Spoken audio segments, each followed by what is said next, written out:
ಬಸವ ಸಮಿತಿಯ ಆನ್ಲೈನ್ ಅರಿವಿನ ಮನೆ ಕಾರ್ಯಕ್ರಮದ ಎಲ್ಲ ಶ್ರೋತೃಗಳಿಗೆ ಹೃದಯಪೂರ್ವಕ ಸ್ವಾಗತವನ್ನು ಹಾಗೂ ಶರಣಾರ್ಥಿಗಳನ್ನು ಸಲ್ಲಿಸ್ತೇನೆ. ವಚನ ತತ್ವ ದರ್ಶನ ನಿಜದ ನೆಲೆ ಈ ವಿಷಯದ 2ನೇ ಸಂಚಿಕೆಗೆ ತಮಗೆ ಸ್ವಾಗತ.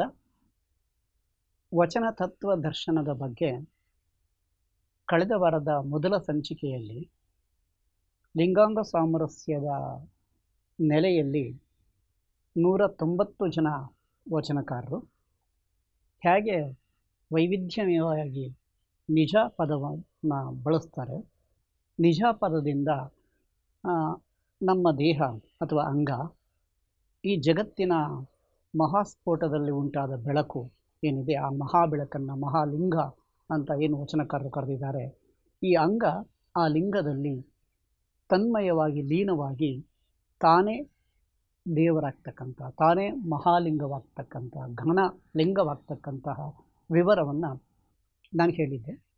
ಈ ಷಟ್ಸ್ಥಲ ಮಾರ್ಗದ ಐಕ್ಯ ಸ್ಥಿತಿಯನ್ನು ಭಕ್ತಿ ಮಾರ್ಗದಲ್ಲಿ ಯಾವ ವ್ಯಕ್ತಿ ಬೇಕಾದರೂ ಸಹ ಹಂತ ಹಂತವಾಗಿ ಸಾಗಿ ಆ ಪೂರ್ಣ ಪ್ರಮಾಣದ ನಿಜದ ನೆಲೆಗೆ ಸಲ್ಲಬಹುದು, ಸಮರಸವನ್ನು ಸಾಧನೆ ಮಾಡಬಹುದು ಅಂತಕ್ಕಂಥದ್ದನ್ನು ಬಹುತೇಕ ಎಲ್ಲ ವಚನಕಾರರು ತಮ್ಮ ವಚನದಲ್ಲಿ ಹೇಳಿದ್ದಾರೆ. ಬಿಗ್ ಬ್ಯಾಂಗ್ ಥಿಯರಿಯ ಪ್ರಕಾರ ವಿಶ್ವದ ಮಹಾಸ್ಫೋಟವಾದಾಗ ಉಂಟಾದ ಬೆಳಕು ಏನಿದೆ ಅದನ್ನು ವೈವಿಧ್ಯಮಯವಾಗಿ ಎಲ್ಲ ಧರ್ಮದವರು ಒಂದೊಂದು ರೀತಿಯಲ್ಲಿ ಭಾವಿಸ್ತಾರೆ. ದೇವನೊಬ್ಬ ನಾಮ ಹಲವು ಅನ್ನೋ ಹಾಗೆ ನೀವು ಪೈಗಂಬರಾಗಲಿ, ಯೇಸು ಕ್ರಿಸ್ತನಾಗಲಿ, ಮಹಾವೀರನಾಗಲಿ, ಬುದ್ಧನಾಗಲಿ ಅಥವಾ ದ್ವೈತ ಅದ್ವೈತ ವಿಶಿಷ್ಟಾದ್ವೈತಗಳಾಗಲಿ, ನೀವು ಎಲ್ಲದರ ಅಂತಿಮ ಗುರಿ ಅಂತಕ್ಕಂಥದ್ದು ಆತ್ಮ ಪರಮಾತ್ಮರಲ್ಲಿ ಲೀನವಾಗ್ತಕ್ಕಂಥ ಒಂದು ವಿಶೇಷತೆಯನ್ನು ಕುರಿತು ಮಾತನಾಡ್ತಕ್ಕಂಥದ್ದು. ಈ ಹಿನ್ನೆಲೆ ಒಳಗಡೆ ವಚನಕಾರರು ಭಕ್ತಿ ಮಾರ್ಗದಲ್ಲಿ ನಡೆದಾಗ ಈ ಅಂಗ ಆ ಲಿಂಗದಲ್ಲಿ ಸಾಮರಸ್ಯವನ್ನು, ನೀರಲ್ಲಿ ನೀರು ಬೆರೆತ ಹಾಗೆ, ನದಿಯೊಳಗೆ ನದಿ ಬೆರೆತ ಹಾಗೆ ಆ ಬೆರೆಯುವ ಕ್ರಿಯೆಯನ್ನು ಹೇಳುತ್ತೆ. ಅದನ್ನು ಬಸವಣ್ಣವರು ನಾವು ನಿಷ್ಠೆಯಿಂದ ನಡೆನುಡಿ ಪರಿಶುದ್ಧತೆಯನ್ನು ಕಾಯ್ದುಕೊಂಡಾಗ ನಮ್ಮ ಕಾಯಕಕ್ಕೆ ತಕ್ಕ ಪ್ರತಿಫಲವನ್ನು ಗಳಿಸ್ಕೊಂಡು ಅದರಲ್ಲಿ ಒಂದಂಶವನ್ನು ಮತ್ತೊಬ್ಬರಿಗೆ ನೀಡಿ ನಾವು ಆ ಕಾಯಕ ದಾಸೋಹಗಳ ಮುಖೇನ ಭಕ್ತಿ ಮಾರ್ಗದಲ್ಲಿ ನಾವು ಸಾಗಬೇಕು. ಆಗ ಐಕ್ಯ ಸ್ಥಳ ಅಂತಕ್ಕಂಥದ್ದು ನಮಗೆ ಸಾಧ್ಯವಾಗ್ತದೆ ಅಂತಕ್ಕಂಥ ಮಾತನ್ನು ಹೇಳಿದ್ರು. ಆದರೆ ವಚನಕಾರರ ಈ ಆಶಯವನ್ನು ಭಾಗಶಃ ಎಷ್ಟು ಜನ ಅರ್ಥ ಮಾಡ್ಕೊಂಡಿದ್ದೀವಿ? ಯಾಕೆಂತಂದರೆ 12ನೇ ಶತಮಾನದಲ್ಲಿ 850 ವರ್ಷಗಳ ಹಿಂದೆ ಬಸವತತ್ವ ಹೇಗೆ ಒಂದು ಮಹಾನ್ ಕಲ್ಯಾಣ ರಾಜ್ಯವನ್ನು, ಪ್ರದೇಶವನ್ನು ಸೃಷ್ಟಿ ಮಾಡಿ ಪ್ರಾಯೋಗಿಕವಾಗಿ ಎಲ್ಲರೂ ಸಮಾನರು ಅಂತಕ್ಕಂಥ ವಿಶ್ವತತ್ವವನ್ನು ಕೊಟ್ಟರಲ್ಲ. ಇಡೀ ಜಗತ್ತನ್ನೇ ಒಂದು ಕುಟುಂಬ ಅಂತ ನೋಡಿದ್ವಿ. ಇಲ್ಲಿ ಜಾತಿ, ಧರ್ಮ, ಮತ, ಪಂಥ, ಸಮುದಾಯ ಎಲ್ಲವೂ ಒಂದೇ ಅಂತ, ಇಡೀ ಜಗತ್ತಿನ ಮಾನವರೆಲ್ಲರೂ, ಸಕಲ ಜೀವಿಗಳು ಸಹ ಒಂದೇ ಅಂತಕ್ಕಂಥ ವಿಶಾಲವಾದ ವಿಶ್ವತತ್ವ, ಒಂದೇ ವಿಶ್ವ ಒಂದೇ ಕುಟುಂಬ ಅನ್ನುವ ಕಾನ್ಸೆಪ್ಟನ್ನು ಕೊಟ್ಟು ಆ ರೀತಿಯಲ್ಲಿ ನಾವು ಬೆಳೀಬೇಕು ಅಂತ ಹೇಳಿದ್ದಿದೆಯಲ್ಲ. ಇಡೀ ಜಗತ್ತಿನಲ್ಲಿ 12ನೇ ಶತಮಾನದಲ್ಲಿ ಕರ್ನಾಟಕದಲ್ಲಿ ಮಾತ್ರ ಈ ರೀತಿಯ ಸುಭಿಕ್ಷ ಕಲ್ಯಾಣ ರಾಜ್ಯ ಇದ್ದದ್ದು.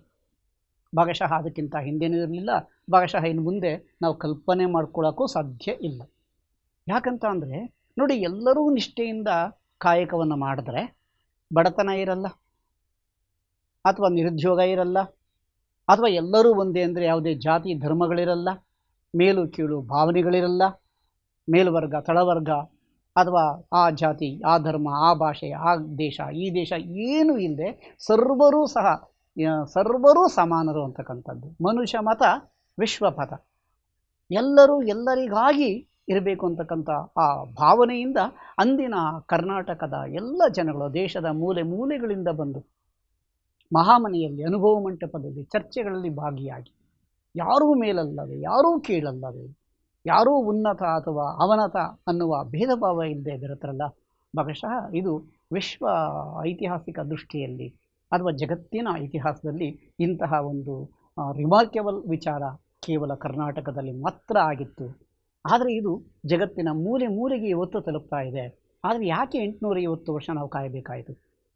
ನೋಡಿ, ನಿಜ ಅಂತಕ್ಕಂಥ 2 ಅಕ್ಷರವನ್ನು ಇಟ್ಕೊಂಡು ಎಲ್ಲ ವಚನಕಾರರು ತಮ್ಮ ವಚನಗಳಲ್ಲಿ ತನ್ನ ಅನುಭವಗಳನ್ನು ದಾಖಲಿಸ್ತಾ ಹೋಗ್ತಾರೆ. ನೀರಲ್ಲಿ ನೀರು ಬೆರೆತ ಹೇಗೆ ನಮ್ಮ ಬದುಕಿನ ಗುರಿ, ಅಂತಿಮ ಉದ್ದೇಶ ಏನು ಅಂದರೆ ತಾನೇ ದೇವರಾಗ್ತಕ್ಕಂಥದ್ದು. ಈ ಅಂಗವೇ ಲಿಂಗವಾಗಿ ಅಂತಿಮ ಸಂತೋಷವನ್ನು ಅನುಭವಿಸ್ತಕ್ಕಂಥದ್ದು ಇದೆಯಲ್ಲ, ಅದನ್ನೇ ವಚನಕಾರ ಹೇಳಿದ್ದಾರೆ.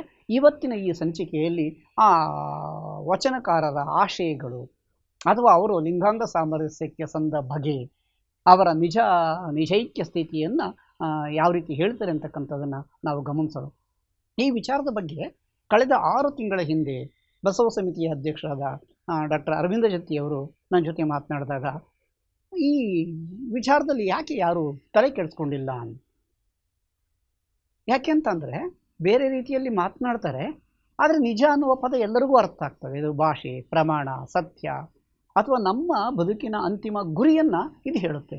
ನಿಜಾನಂದ, ನಿಜ ನಿವಾಸ, ನಿಜೈಕ್ಯ ಸ್ಥಿತಿ, ನಿಜದರಿವು, ನಿಜವು, ನಿಜಭಾವ, ಈ ಪದಗಳನ್ನು ಭಾಷಃ ನನಗೆ ದಾರಿಯನ್ನು ಈ ದಿಕ್ಕಿನಲ್ಲಿ ಆಲೋಚನೆ ಮಾಡಲಿಕ್ಕೆ ಸಾಧ್ಯ ಅಂತ ಹೇಳಿದ ಅರವಿಂದ್ ಜತ್ತಿಯವರಿಗೆ ನಾನು ಹೃದಯಪೂರ್ವಕವಾದಂತಹ ಅಭಿನಂದನೆಗಳನ್ನು ಸಲ್ಲಿಸೋದಕ್ಕೆ ಇಷ್ಟಪಡ್ತೀನಿ. ಹಾಗೆ ಈ ವಚನಕಾರರ ಆಲೋಚನೆಗಳನ್ನು ನಾವು ಗಮನಿಸೋದಾದರೆ ಅವಿರಳ ಜ್ಞಾನಿ ಅಂತ ಏನು ನಾವು ಚನ್ನಬಸವಣ್ಣವ್ರನ್ನ ಕರಿತೀವಿ, ಅವ್ರನ್ನ ಕಡೆ ಹೇಳ್ತಾರೆ, ಆತ್ಮನ ನಿಜವನರಿದು ಪರಮಾತ್ಮ ಲಿಂಗ ತಾನೆಂದರಿದ ಶರಣಂಗೆ ಎಂತಿರ್ದಂತೆ ಪೂಜೆ ನೋಡ, ಆ ಶರಣ ಭೋಗಿಸಿದ್ದೆಲ್ಲ ಲಿಂಗಾರ್ಪಿತ, ರುಚಿಸಿದ್ದೆಲ್ಲ ಪ್ರಸಾದ, ಆ ಶರಣ ಅರಿದುದೆಲ್ಲ ಪರಬ್ರಹ್ಮ, ನುಡಿದುದೆಲ್ಲ ಪರತತ್ವ, ಆ ಶರಣ ತಾನೆ ಕೂಡಲ ಚನ್ನ ಸಂಗಯ್ಯನು. ನೋಡಿ, ಶರಣ ಅನ್ಬೇಕಾದ್ರೆ ಅವನು ಹೇಗೆ ನಡೆನುಡಿ ಪರಿಶುದ್ಧತೆಯಿಂದ ತನ್ನ ಪಾಲಿನ ಕಾಯಕವನ್ನು ಮಾಡ್ತಾ ಅವನು ಹಂತ ಹಂತವಾಗಿ ಭಕ್ತ ಸ್ಥಳದಿಂದ ಐಕ್ಯ ಸ್ಥಳಕ್ಕೆ ಸಾಗಬೇಕು. ಆ ರೀತಿ ಸಾಗಿದ ಶರಣನಿಗೆ ಆ ನಿಜಾನಂದ ಅಂತಕ್ಕಂಥದ್ದು, ಆತ್ಮವೇ ಪರಮಾತ್ಮನಾಗ್ತಕ್ಕಂಥದ್ದು, ಅಂಗವೇ ಲಿಂಗವಾಗಿ ಆ ಸಾಮರಸ್ಯ ಅಂತಕ್ಕಂಥದ್ದು ಸಾಧ್ಯವಾಗ್ತದೆ ಅಂತಕ್ಕಂಥದ್ದನ್ನು ಹೇಳ್ತಾರೆ ಚನ್ನಬಸವಣ್ಣವರು. ಮತ್ತು ಆ ಮಾತನ್ನು ಹೇಳ್ತಲೇ ಹೇಳ್ತಾರೆ, ನೀಡಿ ನೀಡಿ ನಿಜವಿಲ್ಲದೆ ಕೆಟ್ಟೆ. ನೋಡಿ, ನಮಗೆಲ್ಲ ನೀಡೋದು ಗೊತ್ತಿದೆ.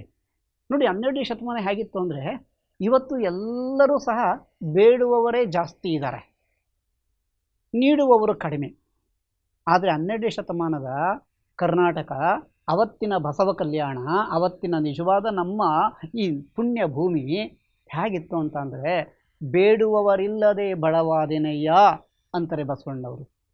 ಅಲ್ಲಿ ಎಲ್ಲರೂ ನೀಡುವವರೇ, ಯಾಕೆಂದರೆ ಎಲ್ಲರೂ ಕೆಲಸ ಮಾಡ್ತಾರೆ, ಎಲ್ಲರೂ ಇನ್ನೊಬ್ಬರಿಗೆ ನೀಡ್ತಾರೆ. ಅಲ್ಲಿ ದರಿದ್ರ, ಬಡತನ ಅಥವಾ ನಿರುದ್ಯೋಗ ಅಥವಾ ಅಸಮಾನತೆ, ಮೇಲು ಕೀಳು ಏನೂ ಇಲ್ಲ. ಬೇಡುವವರಿಲ್ಲದೆ ಬಡವಾದೆನಯ್ಯ ಅಂತ ಬಸವಣ್ಣವ್ರು ಹೇಳ್ತಕ್ಕಂಥ ಮಾತಿದೆಯಲ್ಲ. ಆದರೆ ಅದೇ ಸಂದರ್ಭದಲ್ಲಿ ನೋಡಿ, ಚನ್ನಬಸವಣ್ಣವ್ರು ಹೇಳೋ ಮಾತು, ನೀಡಿ ನೀಡಿ ನಿಜವಿಲ್ಲದೆ ಕೆಟ್ಟೆ, ಮಾಡಿ ಮಾಡಿ ಮನವಿಲ್ಲದೆ ಕೆಟ್ಟೆನಯ್ಯ, ಹಠಮಠವೆಂದು ಬೆಂದ ಸಂಸಾರವ ಹಿಡಿದು ಒಡಲ ಹೊರೆವನೆಂದು ಭವ ಭಾರಿಯಾದೆನಯ್ಯ, ಕುಹಕವೆಂಬ ಮಡುವಿನ ಕೆಸರುಳು ಬಿದ್ದ ಪಶುವಿನಂತಾದೆನಯ್ಯ, ಎನ್ನ ಅವಗುಣವ ಸಂಪಾದಿಸದಿರಯ್ಯ, ಎನ್ನ ಭವಪಾಶವ ಹರಿದು ಇನ್ನಾದರೂ ಕರುಣಿಸೈ ಮಹಾದಾನಿ, ಕೂಡಲ ಚೆನ್ನ ಸಂಗಮ ದೇವಯ್ಯ. ನೋಡಿ, ಇಲ್ಲಿ ಚನ್ನಬಸವಣ್ಣ ಹೇಳೋ ಮಾತು, ಪಶು ಪಂಕದಲ್ಲಿ ಬಿದ್ದ ಪಶುವಿನಂತಾದೇನಯ್ಯ, ಕೆಸರಲ್ಲಿ ಬಿದ್ದಿರ್ತಕ್ಕಂತಹ ಪಶು ಪ್ರಾಣಿ ಥರ ಆಗ್ಬಿಟ್ಟಿದ್ದೀರಲ್ಲ ನಾನು. ಯಾಕೆಂದರೆ ನನ್ನ ನಡೆನುಡಿ ಸರಿ ಇಲ್ಲದೆ ಇದ್ದಾಗ ನನಗೆ ಈ ನಿಜೈಕ್ಯದ ನಿಜದ ನೆಲೆ ಹೇಗೆ ಸಾಧ್ಯ?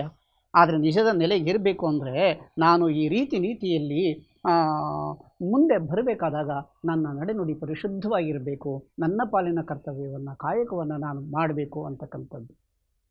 ಈ ನೋಡಿ, ನಮ್ಮ ಸಿದ್ದರಾಮೇಶ್ವರರು ಒಂದು ಕಡೆ ಹೇಳ್ತಾರೆ, ಆಕಾಶದಲ್ಲಿಯ ಮೇಘದಂತೆ ಜಲದಲ್ಲಿಯ ತೆರೆಯಂತೆ ಬರುತ್ತಿದೆ ನೋಡ ಈ ಘಟ. ಘಟ ಅಂದರೆ ನಮ್ಮ ದೇಹ. ಬಂದುದರಿಯೇ ಹೋದುದರಿಯೇ ನಿಂದ ವಸ್ತುವದು ನಿಜವೆಂದರಿದೆ ನೋಡ, ನಿಂದ ವಸ್ತುವದು ನಿಜವೆಂದು ಅರಿದೆ ನೋಡ. ಕಪಿಲ ಸಿದ್ಧ, ಮಲ್ಲಿಕಾರ್ಜುನ. ನೋಡಿ, ನಿಂದ ವಸ್ತುವದು ನಿಜವೆಂದು ಅರಿದೆ ನೋಡ. ನೋಡಿ, ನಿಜ ಅಂತಕ್ಕಂತಹ ಅರಿವು ಮೂಡಿದಾಗ ಈ ಘಟಕ್ಕೆ, ನಮ್ಮ ದೇಹಕ್ಕೆ, ನಮ್ಮ ಷಟ್ಸ್ಥಲ ಮಾರ್ಗದ ನಮ್ಮ ಐಕ್ಯ ಸ್ಥಿತಿಗೆ ತಲುಪ್ತಕ್ಕಂಥ ಭಕ್ತಿ ಮಾರ್ಗಕ್ಕೆ ಒಂದು ನೆಲೆ ಮತ್ತು ಬೆಲೆ ಬರುತ್ತೆ. ಅದು ಬರದೇ ಇದ್ದಾಗ ನಾನು ಏನನ್ನೂ ಸಾಧಿಸಲಿಕ್ಕೆ ಸಾಧ್ಯ ಇಲ್ಲ ಅಂತಕ್ಕಂಥದ್ದು. ಜಲದಲ್ಲಿಯ ಚಂದ್ರನ ಚಲನೆ ಜಲದಲ್ಲಿಲ್ಲದೆ ನಿಜ ಚಂದ್ರನಲ್ಲಿ ಇಲ್ಲವಯ್ಯ, ಘಟದಲ್ಲಿಯ ಪ್ರತಿಬಿಂಬಗಳು ಘಟದಲ್ಲಿಲ್ಲದೆ ಬಿಂಬದಲ್ಲಿಲ್ಲ ನೋಡಯ್ಯ. ಜಲದಲ್ಲಿಯ ಚಂದ್ರನ ಚಲನೆ ಘಟದಲ್ಲಿಯ ಪ್ರತಿಬಿಂಬ ನಿಜವಲ್ಲ ನೋಡ, ಕಪಿಲ ಸಿದ್ಧ ಮಲ್ಲಿಕಾರ್ಜುನ ಅಂತಾರೆ. ಯಾಕೆಂದರೆ ನಾವು ಕೇವಲ ಪ್ರತಿಬಿಂಬವಾಗಿ ಕಾಣ್ತೇವೆ ಹೊರತು ಆ ಪ್ರತಿಬಿಂಬ ನಿಜವಾದ ಬಿಂಬವಾಗತಕ್ಕಂತಹ ಅರಿವು ನಮ್ಮಲ್ಲಿ ಮೂಡದೇ ಇದ್ದಾಗ ನಮಗೆ ನಿಜೈಕ್ಯ ಸ್ಥಿತಿ ಸಾಧ್ಯ ಇಲ್ಲ ಅಂತಕ್ಕಂಥದ್ದು. ಅದನ್ನೇ ಅಮುಗೆ ರಾಯಮ್ಮ ಒಂದು ಕಡೆ ನಿಜದ ಅನುಭಾವವನ್ನು ಅವರು ಹೀಗೆ ವಿವರಿಸ್ತಾರೆ. ನಿಜವ ನರಿದ ವಿರಕ್ತನು ನಿಜಾನುಭವಿ ಎಂದು ನುಡಿವನೆ. ಈ ನಿಜ ಸ್ಥಿತಿಗೆ ಹೋದ, ಐಕ್ಯ ಸ್ಥಿತಿಗೆ ಹೋದಂತಹ ಆತ್ಮ ಪರಮಾತ್ಮನಲ್ಲಿ ಲಿಂಗಾಂಗ ಸಾಮರಸ್ಯದಲ್ಲಿ ಬೆರೆತಂತಹ ವ್ಯಕ್ತಿ ಅವನು ಯಾವತ್ತೂ ಸಹ ಆ ವಿರಕ್ತ ತಾನು ನಿಜಾನುಭಾವಿ ಎಂದು ನುಡಿವನೆ. ನಾನು ಅದನ್ನು ಕಂಡೆ ಅಂತ ಹೇಳುವುದಿಲ್ಲ. ಅದನ್ನೇ ಕತ್ತಲೆಯ ಮನೆಯಲ್ಲಿ ಮಧುರವ ಸವಿದಂತೆ ಇರಬೇಕು ಕಾಣ ಅಮುಗೇಶ್ವರ. ನೋಡಿ, ಕತ್ತಲೆಯ ಮನೆಯಲ್ಲಿ ಮಧುರವ ಸವಿದಂತೆ ಮಕ್ಕಳು ಕಾಣ್ತಕ್ಕಂಥ ಕನಸಿನ ಹಾಗಿರಬೇಕು ಅಂತ. ಹೇಗೆ ಅಂದರೆ ಅದನ್ನು ಹೇಳಲಿಕ್ಕೆ ಆಗದೇ ಇರತಕ್ಕಂತಹ ಆತ್ಮ ಸಂತೋಷ ಅಂತೀವಿ, ಗುಪ್ತ ಸಂತೋಷ ಅಂತೀವಿ, ಗುಪ್ತ ಭಕ್ತಿ ಅಂತೀವಿ. ಶರಣ ಆದಿಯ ಒಂದು ಕಡೆ ಹೇಳ್ತಾರೆ, ನಿಜದರಿವಿನ ಸ್ಥಿತಿಯನ್ನು ಕುರಿತು ಮಾತನಾಡಬೇಕಾದಾಗ ನೀರು ಕೂಡಿದಂತೆ ಕ್ಷೀರ ಬೆರೆಸಿದಂತೆ ಸುಜ್ಞಾನ ಗುರು ಪಾದೋದಕದಿಂದೊಳಗೆ ಪ್ರಜ್ಞಾನ ಶರಣ ಆನಂದ ಭಕ್ತಿಯಿಂದ ಸಮರಸವಾದ ಪರಮ ಸುಖದೊಳಗೆ ಎರಡರಿಯದ ಮೌನಿ ನಿಜಭರಿತ ನಿರಾಳ ಸೌರಾಷ್ಟ್ರ ಸೋಮೇಶ್ವರನ ಎಂಬ ಶರಣ. ನೋಡಿ, ಎರಡಳಿದು ಒಂದಾಗುವ ಕ್ರಿಯೆ ಇದೆಯಲ್ಲ, ಅಥವಾ ನೀರು ಕ್ಷೀರ ಬೆರೆತಂತೆ ಲಿಂಗದಲ್ಲಿ ಬೆರೆಯೋದಿದೆಯಲ್ಲ, ಈ ಸ್ಥಿತಿಯನ್ನು ಆದಯ್ಯನವರು ಹೇಳ್ತಾರೆ. ಹಾಗೆ ನಿಜ ಅಚ್ಚ ಲಿಂಗೈಕ್ಯ ಸ್ಥಿತಿಯ ಬಗ್ಗೆ ಅಲ್ಲಮ ಪ್ರಭುಗಳು ಒಂದು ಕಡೆ ಮಾತನಾಡೋದು ಹೇಳ್ತಾರೆ.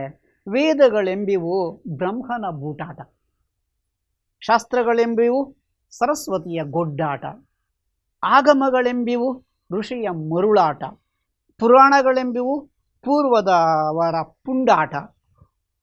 ಅಂತೂ ಇವನು ಅರಿದವರ ಅಧೀತೆಗಳೆದು ನಿಜದಲ್ಲಿ ನಿಂದಿಪ್ಪಾತನೇ ಗುಹೇಶ್ವರನಲ್ಲಿ ಅಚ್ಚಲಿಂಗೈಕ್ಯನು.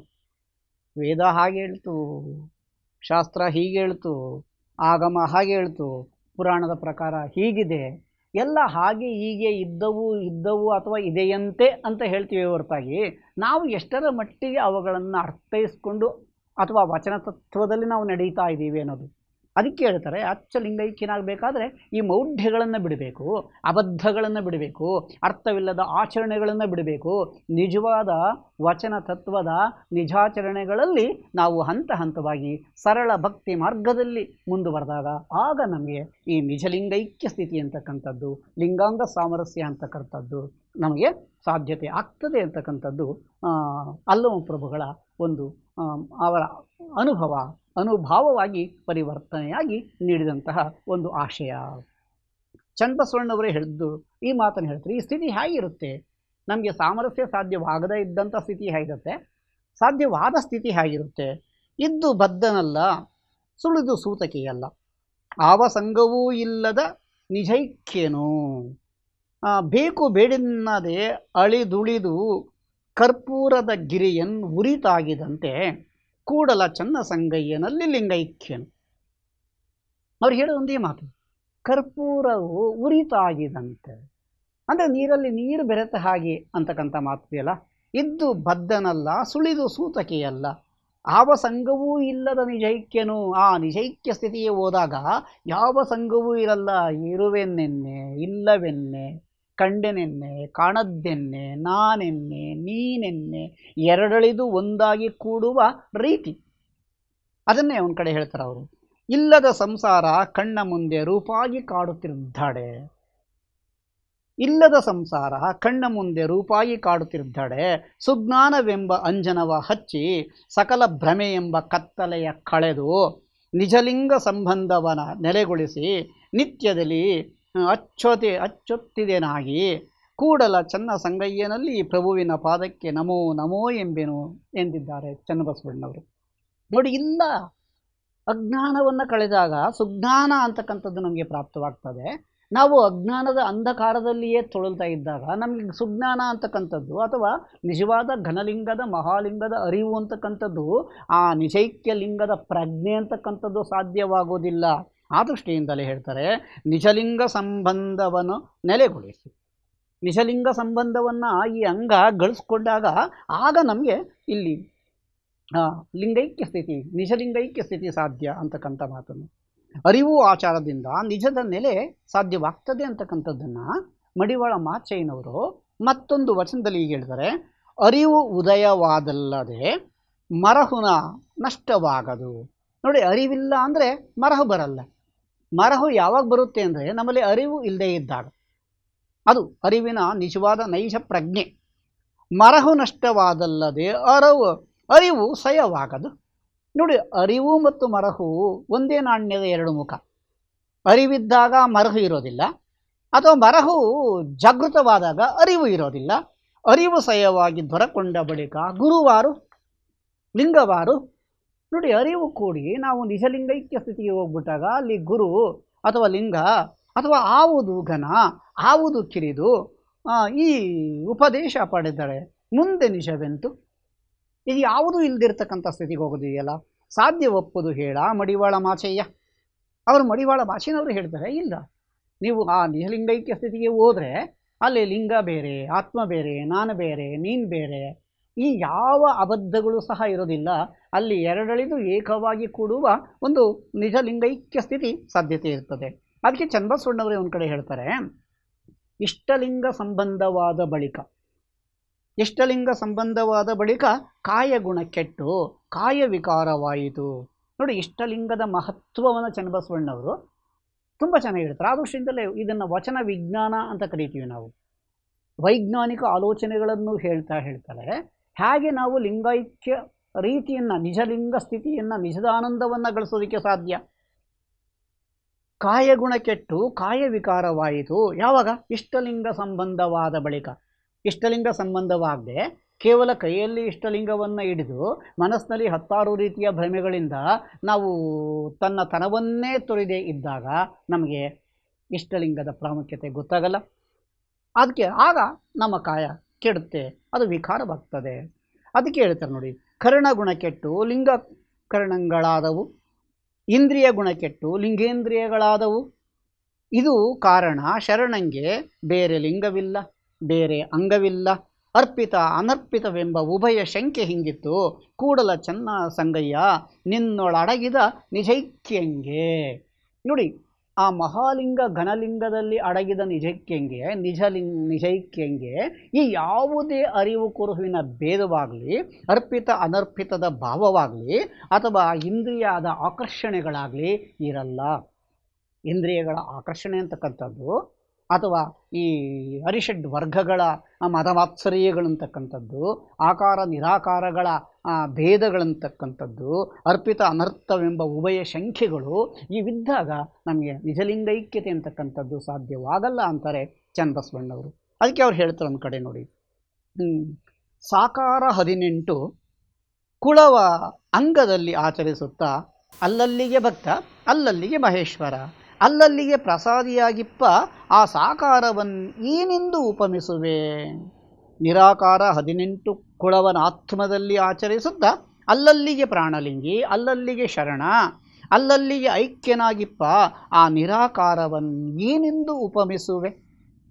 ಇಂತು ಉಭಯ ಒಂದಾಗಿ ನಿಜ ಘನಲಿಂಗದಲ್ಲಿ ಕುಳವಡಗಿತ್ತು ಕೂಡಲ ಸಂಗಮ ದೇವ.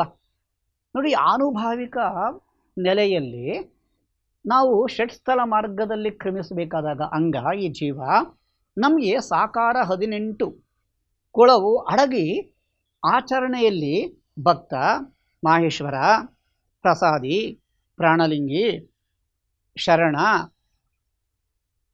ಐಕ್ಯ, ಈ 6ನೇ ಐಕ್ಯ ಸ್ಥಿತಿಗೆ ಹೋದಾಗ ಭಾಗಶಃ ಎಲ್ಲವೂ ಸಹ ಉಭಯವಳಿದು ಏಕವಾಗಿ ನಿಜ ಘನಲಿಂಗದಲ್ಲಿ ನಾವು ಸಲ್ತೇವೆ. ತನ್ನ ಆನುಭಾವಿಕ ವಿಕಸನ ಕ್ರಿಯೆಯಲ್ಲಿ ಎಲ್ಲ ಸ್ಥಳಗಳನ್ನು ದಾಟಿ ನಿಜದ ಘನದಲ್ಲಿ ನಿಜವನರಿದ ರೀತಿಗಳನ್ನು ಚನ್ನಬಸವಣ್ಣವರು ಈ ವಚನದಲ್ಲಿ ಪ್ರತಿಪಾದಿಸಲಿಕ್ಕೆ ಪ್ರಯತ್ನ ಪಟ್ಟಿದ್ದಾರೆ. ಆಮೇಲೆ ಒಳಗೆ ಗುಪ್ತ ಮನಸ್ಸು ಅಥವಾ ನಮ್ಮೊಳಗೆ ಅರಿವು ಜಾಗೃತವಾಗದೇ ಇದ್ದಾಗ ಕೇವಲ ಆಡಂಬರದ ಬಾಹ್ಯದ ಇಷ್ಟಲಿಂಗ ಪೂಜೆಯಲ್ಲಿ ನಿರತರಾದರೆ ನಮಗೆ ನಿಜದ ಆನಂದ ಅಥವಾ ನಿಜದರಿವು ಸಾಧ್ಯವಾಗಲ್ಲ. ಅದಕ್ಕೆ ಅವರು ಹೇಳ್ತಾರೆ, ಹೊತ್ತಾರೆಯ ಪೂಜೆ, ಹಗಲಿನ ಪೂಜೆ, ಬೈಗಿನ ಪೂಜೆ, ನಿಚ್ಚಕ್ಕೆ ಪೂಜೆಯ ಮಾಡಿ ಅಚ್ಚರಿಗೊಂಡರೆಲ್ಲರೂ ನಿಶ್ಚಿಂತ ನಿರಾಳ ನಿಜಲಿಂಗೈಕ್ಯ ಲಿಂಗವ ಹೊತ್ತಿಂಗೆ ತರಲಹುದೆ. ಹೊತ್ತನೆ ಪೂಜಿಸಿ ಹೊತ್ತನೆ ಅರ್ಚಿಸಿ ಇತ್ತಲೆಯಾದರೆಲ್ಲರೂ ನಿಶ್ಚಿಂತವನರಿದು ನಿಜವನ್ ಏಯ್ದವರೇ ಸುಚಿತ್ತ ಸಮಾಧಾನ ಕೂಡಲ ಚನ್ನ ಸಂಗಮ ಲಿಂಗದಲ್ಲಿ ನಿಶ್ಚಿಂತ ನಿಜೈಕ್ಯವು. ಕೇವಲ ಆಡಂಬರದ ಪೂಜೆ ಮಾಡ್ತಾ ಹೊತ್ತಾರೆಯ ಪೂಜೆ, ಮಧ್ಯಾಹ್ನದ ಪೂಜೆ, ಬೈಗಿನ ಪೂಜೆ, ಇದರಿಂದ ಯಾವುದೇ ಪ್ರಯೋಜನಗಳಾಗಲ್ಲ. ಯಾಕೆಂದರೆ ಅರಿವು ಜಾಗೃತವಾಗಿ ಯಾವುದೇ ಆಸೆ ಆಕಾಂಕ್ಷೆಗಳಿಲ್ಲದೆ, ಪ್ರತಿಫಲಾಪೇಕ್ಷೆ ಇಲ್ಲದೆ, ನಿರ್ವಂಚನೆಯ ಮನಸ್ಥಿತಿಯಿಂದ ನಾವು ಈ ಇಷ್ಟಲಿಂಗದ ಸೇವೆಯಲ್ಲಿ ಅಥವಾ ಇಷ್ಟಲಿಂಗ ಪೂಜಾ ಕ್ರಮದಲ್ಲಿ ಮುಂದುವರೆದರೆ, ಏಕಾಗ್ರತೆಯನ್ನು ಗಳಿಸ್ಕೊಂಡಾಗ, ಅಲ್ಲಿ ಆತ್ಮವಿಶ್ವಾಸ ಬಲಿತಾಗ ನಾವು ಈ ಷಟ್ಸ್ಥಲದ ಐಕ್ಯ ಸ್ಥಿತಿಯನ್ನು, ಆ ಗುರಿಯನ್ನು ತಲುಪಲಿಕ್ಕೆ ಸಾಧ್ಯ ಆಗ್ತದೆ. ಆಗ ಮಾತ್ರ ನಮಗೆ ಈ ನಿಜ ನಿವಾಸದ ನಿಜಲಿಂಗದ ನಿಜೈಕ್ಯ ಸ್ಥಿತಿ ಅಂತಕ್ಕಂಥದ್ದು ಸಾಧ್ಯವಾಗ್ತದೆ ಅಂತಾರೆ ಚನ್ನಬಸವಣ್ಣವರು. ಸಿದ್ದರಾಮೇಶ್ವರರು ಇನ್ನೊಂದು ಕಡೆ ಹೀಗೆ ಹೇಳ್ತಾರೆ, ಚರಿಸುವ ಚೆರಿಗೆ ಚೆರಿಯೆಯೇ ಭೂಷಣ, ಸುಂದರ ನಾರಿಗೆ ಗಂಭೀರ ಪುರುಷನೇ ಭೂಷಣ, ಕೊಳದಲ್ಲಿಯ ನೀರಿಗೆ ಕಳಹಂಸೆಯೇ ಭೂಷಣ, ವನದಲ್ಲಿಯ ವಸಂತಕ್ಕೆ ಕೋಕಿಲ ನಾದವೇ ಭೂಷಣ, ನಮ್ಮ ಕಪಿಲಸಿದ್ಧ ಮಲ್ಲಿಕಾರ್ಜುನನ ಶರಣರಿಗೆ ನಿರ್ಮಲ ನಿಜಾನಂದವೇ ಭೂಷಣ.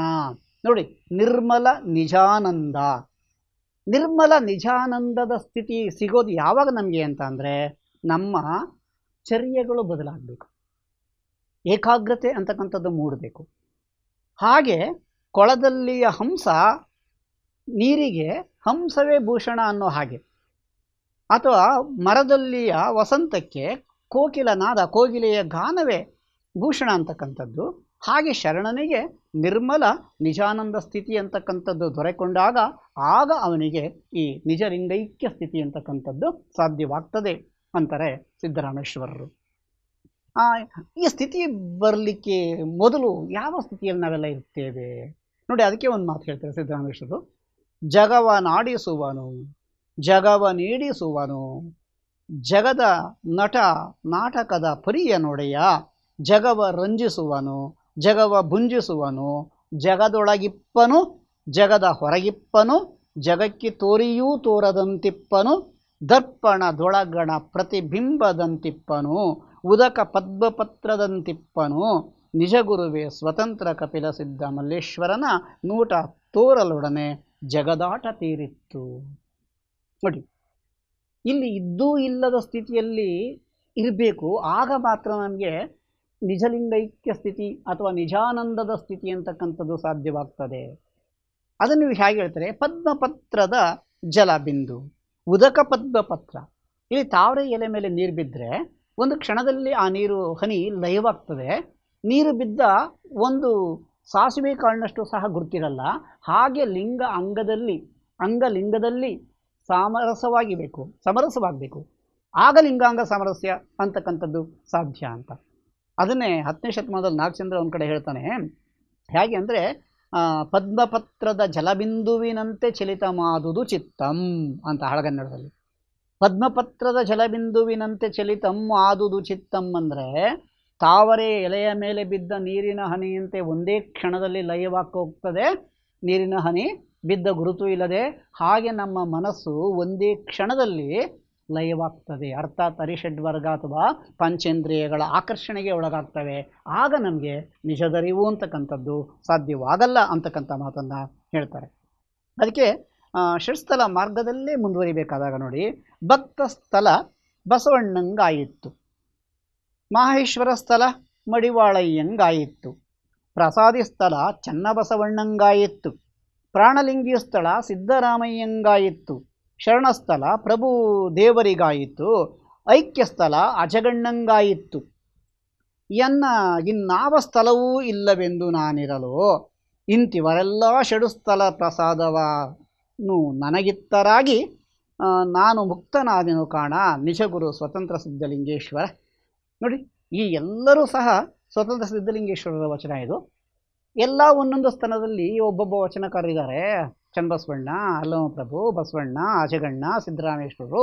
ನನಗೆ ಯಾವುದೇ ಸ್ಥಳವಿಲ್ವಲ್ಲ ಅಂತ ಯೋಚನೆ ಮಾಡಿದಾಗ ಎಲ್ಲರೂ ಒಂದೊಂದು ಸ್ಥಳವನ್ನು ನನಗೆ ಇತ್ತರಾಗಿ ನನಗೆ ನಿಜೈಕ್ಯ ಸ್ಥಿತಿ ಅಂತಕ್ಕಂಥದ್ದು ಲಭ್ಯವಾಯಿತು ಅಂತಕ್ಕಂಥ ಮಾತು.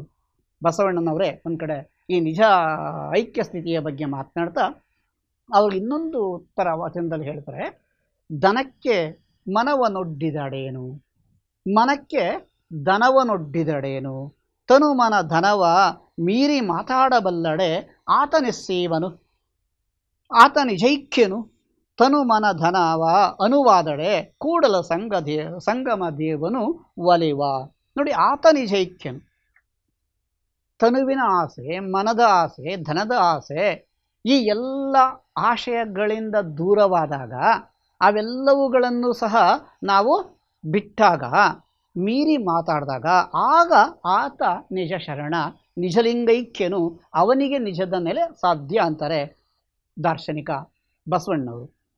ಅರಿವಿನ ಮಾರಿತಂದೆ ಈ ನಿಜ ನೆಲೆಯ ಬಗ್ಗೆ ಮಾತನಾಡ್ತಾ ಇನ್ನೊಂಥರ ಹೇಳ್ತಾರೆ, ಕಲ್ಲಿನೊಳಗುಣ ಜ್ಯೋತಿ ಉರಿಯೊಳಗಣ ಉಷ್ಣ, ಕಲ್ಲಿನೊಳಗಣ ಜ್ಯೋತಿ ಉರಿಯೊಳಗಣ ಉಷ್ಣ, ಹಣ್ಣಿನೊಳಗಣ ಸಾರದ ಸವಿಯಂತೆ ಸವಿ ಲೇಪನವಾದ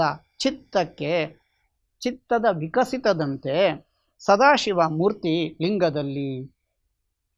ಇವರು ಸದಾಶಿವಲಿಂಗ ಮೂರ್ತಿ ನಿಜಲಿಂಗದಲ್ಲಿ ಅಂತಕ್ಕಂಥದ್ದು ಅರಿವಿನ ಮಾರಿ ತಂದೆಯ ಆಲೋಚನೆ ಹೇಗಿರಬೇಕು ಅಂತಕ್ಕಂಥದ್ದು. ಕಲ್ಲಿನೊಳಗಣ ಜ್ಯೋತಿ, ಕಲ್ಲಲ್ಲಿ ನಮಗೆ ಬೆಂಕಿಯ ಕಿಡಿ ಇದೆ, ಆದರೆ ಅಲ್ಲಿ ಘರ್ಷಣೆ ಇಲ್ಲದೆ ಆ ಬೆಂಕಿ ಹೊರಬರಲ್ಲ. ಹಾಗೆ ಹುರಿಯೊಳಗೆ ಉಷ್ಣ ಇದೆ, ಹಾಗೆ ಹಣ್ಣಿನೊಳಗೆ ಸಾರ ಇದೆ, ಸವಿ ಇದೆ.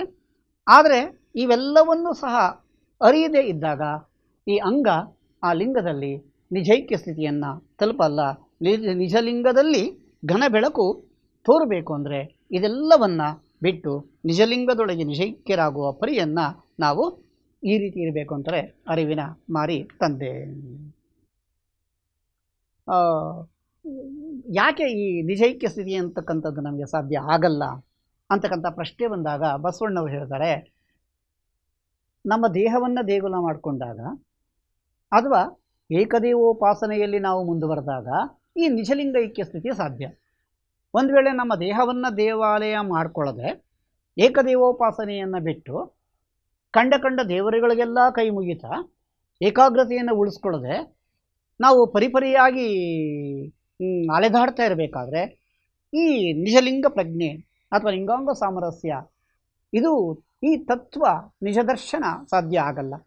ಅದಕ್ಕೆ ಹೇಳ್ತಾರೆ ಬಸವಣ್ಣವರು, ನಾವೆಲ್ಲ ಹೇಗಿದ್ದೀವಿ ಇವತ್ತಿನ ಆಡಂಬರದ ಪೂಜಾ ವಿಧಾನಗಳನ್ನು, ಬಹುದೇವೋಪಾಸನೆಯ ವಿಕಾರಗಳನ್ನು, ಅಥವಾ ನಮ್ಮ ಅಹಂಕಾರಗಳ ಪ್ರದರ್ಶನವನ್ನು, ಅಥವಾ ಇನ್ಯಾರನ್ನೋ ಮೆಚ್ಚಿಸಲಿಕ್ಕೆ ನಾವು ಮಾಡ್ತಕ್ಕಂತಹ ಕಾಟಾಚಾರದ ಈ ಬೂಟಾಟಿಕೆಯ ಈ ವಿಚಿತ್ರ ವರ್ತನೆಗಳನ್ನು ಕುರಿತು ಮಾತನಾಡಬೇಕಾದಾಗ ಬಸವಣ್ಣವ್ರು ಹೇಳ್ತಾರೆ, ಅರಗು ತಿಂದು ಕರಗುವ ದೈವಗಳನ್ನೆಂತೂ ಸರಿ ಎಂಬೆನಯ್ಯ. ಅರಗು ತಿಂದು ಕರಗುವ ದೈವಗಳು ಒಂದು ಕಡೆ, ಉರಿಯ ಕಂಡಡೆ ಮುರುಟುವ ದೈವಗಳನ್ನೆಂತೂ ನಂಬುವೇನಯ್ಯ, ಸರಿ ಎಂಬೆನಯ್ಯ. ಅವಸರ ಬಂದರೆ ಮಾರುವ ದೈವಗಳನ್ನೆಂತೂ ಸರಿ ಎಂಬೆನಯ್ಯ. ನೋಡಿ, ದೇವ್ರನ್ನೇ ಮಾರ್ಬಿಡ್ತೀವಿ ಅಲ್ವಾ, ದೇವ್ರನ್ನೇ ದಾನ ಕೊಟ್ಬಿಡ್ತೀವಿ. ಈ ಆ ಥರ ವೆರೈಟಿ ದೇವರುಗಳು ನಮ್ಮ ಆಚರಣೆ. ಅಂಜಿಕೆಯಾದಡೆ ಹೂಳುವ ದೈವವನ್ನೆಂತೂ ಸರಿ ಎಂಬೆನಯ್ಯ. ಎದಕ್ಕೆ ಬಂದರೆ ಹೂತ್ಬಿಡೋದು ದೇವ್ರನ್ನೇ, ಗೊತ್ತಲ್ಲ ನನಗೆ. ಹಾಗೆ ಸಹಜ ಭಾವ ನಿಜೈಕ್ಯ ಕೂಡಲ ಸಂಗಮ ದೇವನೊಬ್ಬನೇ ದೇವ. ನೋಡಿ, ಕೂಡಲ ಸಂಗಮ ದೇವನೊಬ್ಬನೇ ದೇವ, ಇದು ಏಕದೇವೋಪಾಸನೆ. ಒತ್ತಾರೆಯ ಪೂಜೆ, ಮಧ್ಯಾಹ್ನದ ಪೂಜೆ, ಆಮೇಲೆ ಮುಸ್ಸಂಜೆಯ ಪೂಜೆ, ಶನಿವಾರ ಶನ್ಮಾತ್ಮನ ದೇವಸ್ಥಾನಕ್ಕೆ ಹೋಗೋದು, ಗುರುವಾರ ರಾಯರ ಗುಡಿಗೆ ಹೋಗೋದು, ಸೋಮವಾರ ಶಿವನ ದೇವಸ್ಥಾನಕ್ಕೆ ಹೋಗೋದು, ಒಂದೊಂದು ಬೆಳಗ್ಗೆ ಒಂದು ದೇವಸ್ಥಾನ, ಮಧ್ಯಾಹ್ನ ಒಂದು ದೇವಸ್ಥಾನ, ಸಾಯಂಕಾಲ ಒಂದು ದೇವಸ್ಥಾನ. ನಮ್ಮಲ್ಲಿ ಏಕತೆ ಬರೋದು ಯಾವಾಗ? ನಮ್ಮಲ್ಲಿ ಎರಡಳಿದು ಒಂದಾಗೋದಲ್ಲ. ನಮ್ಮ ಒಂದೊಂದು ಮುಖ ರಾವಣಂತರ 10 ಮುಖಗಳಾಗ್ಬಿಡ್ತವೆ. 10 ರೀತಿಯಲ್ಲಿ ಹೋಗ್ತಾ ಯಾವುದನ್ನು ನಾವು ಅರಿಯಲ್ಲ. ಇನ್ನು ನಿಜ ಲಿಂಗೈಕ್ಯ ಸ್ಥಿತಿ ಅಂತಕ್ಕಂಥದ್ದು ಅಥವಾ ನಮಗೆ ಲಿಂಗಾಂಗ ಸಾಮರಸ್ಯ ಅಂತಕ್ಕಂಥದ್ದು ಯಾವ ರೀತಿ ಸಾಧ್ಯ ಆಗ್ತದೆ ಅಂತಕ್ಕಂಥ ಪ್ರಶ್ನೆಯನ್ನು ಮುಂದಿಡ್ತಾರೆ ದಾರ್ಶನಿಕ ಬಸವಣ್ಣವರು. ಅದಕ್ಕೆ ಅವರು ಹೇಳ್ತಾರೆ, ಯಾಕೆ ನಮ್ಮ ಮನಸ್ಸು ಈ ರೀತಿಯ ವಿಚಿತ್ರ ವರ್ತನೆಗಳತ್ತ ಮುಂದೆ ಹೋಗ್ತದೆ? ಆ ಹೆದರಿಕೆ ಅಂತಕ್ಕಂಥದ್ದು ಇದೆಯಲ್ಲ, ನಮ್ಮನ್ನು ಈ ಎಲ್ಲ ಅಬದ್ಧಗಳನ್ನು, ಈ ಅರ್ಥವಿಲ್ಲದ ಆಚರಣೆಗಳಿಗೆ ಪ್ರೇರಣೆ ಕೊಡ್ತಕ್ಕಂಥದ್ದು ಈ ಹುಚ್ಚು ಮನಸ್ಸು. ಅದಕ್ಕೆ ಅವ್ರು ಹೇಳ್ತಾರೆ ಒಂದು ಕಡೆ, ಹೆದರದಿರು ಮನವೇ, ಬೆದರದಿರು ಮನವೇ. ನೀನು ಹೆದರ್ಕೋಬೇಡ. ನೋಡಿ, ಹೆದರಿಕೆ ಅಥವಾ ಬೆದರಿಕೆಗಳು ಬಂದಾಗ ನಮ್ಮಿಂದ ಅಬದ್ಧಗಳಾಗ್ತವೆ. ಹೆದರದಿರು ಮನವೇ, ಬೆದರದಿರು ಮನವೇ, ನಿಜವರಿತು ನಿಷ್ಕಲ್ಮಶನಾಗಿರು. ನಾವು ಯಾವತ್ತೂ ನಿಜವನ್ನು ಅರಿಯಲ್ಲ, ನಿಷ್ಕಲ್ಮಶವಾಗಲ್ಲ. ಆ ದೃಷ್ಟಿಯಿಂದಲೇ 10 ದೈವಗಳ ಮೊರೆ ಹೋಗಿ ಅಬದ್ಧಗಳನ್ನೇ ಮಾಡ್ತಾ ಮತ್ತೆ ಮತ್ತೆ ಹುಟ್ಟಿ ಸಾಯುವ ಕ್ರಿಮಿಗಳಂತೆ ನಮ್ಮ ಬದುಕಾಗಿದೆ. ಫಲವಾದ ಮರದ ಕಲ್ಲಲ್ಲಿ ಇಡುವುದು 1 ಕೋಟಿ, ಎಲದ ಮರದಲ್ಲಿ ಇಡುವವರ ನಾರನೂ ಕಾಣೆ. ಭಕ್ತಿಯುಳ್ಳ ದೈವ ಒಂದು ಭಕ್ತಿಯುಳ್ಳವರ ಬೈವರೊಂದು ಕೋಟಿ, ಭಕ್ತಿ ಇಲ್ಲದವರ ಬೈವರೊಬ್ಬರ ಕಾಣೆ. ನಿಮ್ಮ ಶರಣರ ನುಡಿಯೇ ಎನಗೆ ಗತಿ ಸೋಪಾನ. ಚೆನ್ನಮಲ್ಲಿಕಾರ್ಜುನ. ಅಕ್ಕಮಹಾದೇವಿಯರ ವಚನ ನೋಡಿ. ಹೇಗೆ ಅಕ್ಕಮಹಾದೇವಿ ಹೇಳ್ತಕ್ಕಂಥ ಮಾತು ನಮ್ಮಲ್ಲಿ ನಿಜದ ಅರಿವನ್ನು ಮೂಡಿ ನಾವು ನಿಷ್ಕಲ್ಮಶರಾಗಿ ಇದ್ದಾಗ ಹೇಗೆ ಹೊಗಳಿಕೆ ತೆಗಳಿಕೆಗಳಿಗೆ ಜಗ್ಗದೆ, ಹೊಗಳಿದವರನ್ನು ಹೊನ್ನ ಶೂಲಕ್ಕಿಕ್ಕಿದರು ಅಂತಾರೆ ಬಸವಣ್ಣವರು, ಜರಿದವರನ್ನು ಜನ್ಮಬಂಧುಗಳೆಂಬೆ ಅಂತಾರೆ.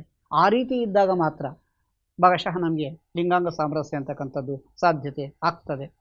ಅದಕ್ಕೆ ನಿಜವಾದ ಕಾರಣ ಹೇಗಿರಬೇಕು? ಅದಕ್ಕೆ ಶರಣ ಮೆರೆಮಿಂಡೆಯ ಒಂದು ಕಡೆ ಹೇಳ್ತಾರೆ, ಅಪ್ಪುವಿಲ್ಲದ ಏರಿ.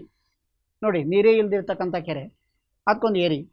ಚಿತ್ತವಿಲ್ಲದ ಘಟ, ಮನಸ್ಸು, ನಾನೇನು ಅಂತಕ್ಕಂಥದ್ದು ಅರಿವಿಲ್ಲದಿರ್ತಕ್ಕಂಥ ನಮ್ಮ ದೇಹ ಘಟ. ನಿಜತತ್ವವರಿಯದ ಪೂಜೆ. ನೋಡಿ, ಆಡಂಬರದ ಪೂಜೆ, ಹೊತ್ತಾರೆಯ ಪೂಜೆ, ಮಧ್ಯಾಹ್ನದ ಪೂಜೆ, ಮುಸ್ಸಂಜೆಯ ಪೂಜೆ, 10 ದೈವಗಳ ಪೂಜೆ. ಯಾರು ಏನು ಹೇಳ್ತಾರೋ ಎಲ್ಲವನ್ನ ಕೇಳ್ತಾ ಅನುಕರಣೆಯಿಂದಲೇ ನಮ್ಮ ಬದುಕನ್ನು ನಾಶ ಮಾಡ್ಕೋತೀವಲ್ಲ. ಅನುಕರಣೆಯನ್ನು ಬಿಟ್ಟು ಅನುಸಂಧಾನದ ಕಡೆ ಬಂದಾಗ, ನಮ್ಮ ದೇಹವನ್ನು ದೇಗುಲ ಮಾಡಿಕೊಂಡಾಗ, ಏಕದೇವೋಪಾಸನೆಯ ಕಡೆ ಬಂದಾಗ, ಆಗ ನಮ್ಮ ಅಂಗ, ಈ ದೇಹಕ್ಕೆ ಆ ಲಿಂಗದ ಸಾಕ್ಷಾತ್ಕಾರ ಸಾಧ್ಯವಾಗ್ತದೆ. ಅದು ನಿಜದ ನೆಲೆ. ಅದಕ್ಕೆ ಅವ್ರು ಹೇಳ್ತಾರೆ ನೋಡಿ, ಅಪ್ಪುವಿಲ್ಲದ ಏರಿ, ಚಿತ್ತವಿಲ್ಲದ ಘಟ, ನಿಜತತ್ವವನ್ನರಿಯದ ಪೂಜೆ ವ್ಯರ್ಥವಾಯಿತು. ನೋಡಿ, ನಿಜತತ್ವವರಿಯದ ಪೂಜೆ ವ್ಯರ್ಥವಾಯಿತು. ಭಾಗಶಃ ಈ ವ್ಯರ್ಥದ ವಿಚಾರವನ್ನು ನಾವು ಯಾರೂ ಸಹ ಹುಟ್ಟಿನಿಂದ ಸಾಯುವ ತನಕ ಆಲೋಚನೆ ಮಾಡೋದೇ ಇಲ್ಲ. ಅದನ್ನೇ ಸಾಕ್ಷಾತ್ಕಾರ ಅಂದ್ಕೊಂಡ್ಬಿಡ್ತೀವಿ. ಇದು ನಮ್ಮ ಭ್ರಮೆ, ಇದು ಕಲ್ಪನೆ. ಅದಕ್ಕೆ ಅವರು ಹೇಳ್ತಾರೆ, ಅವನರಿವು ಐಘಟ ದೂರ ರಾಮೇಶ್ವರ ಲಿಂಗವನ್ನರಿವುದೇ.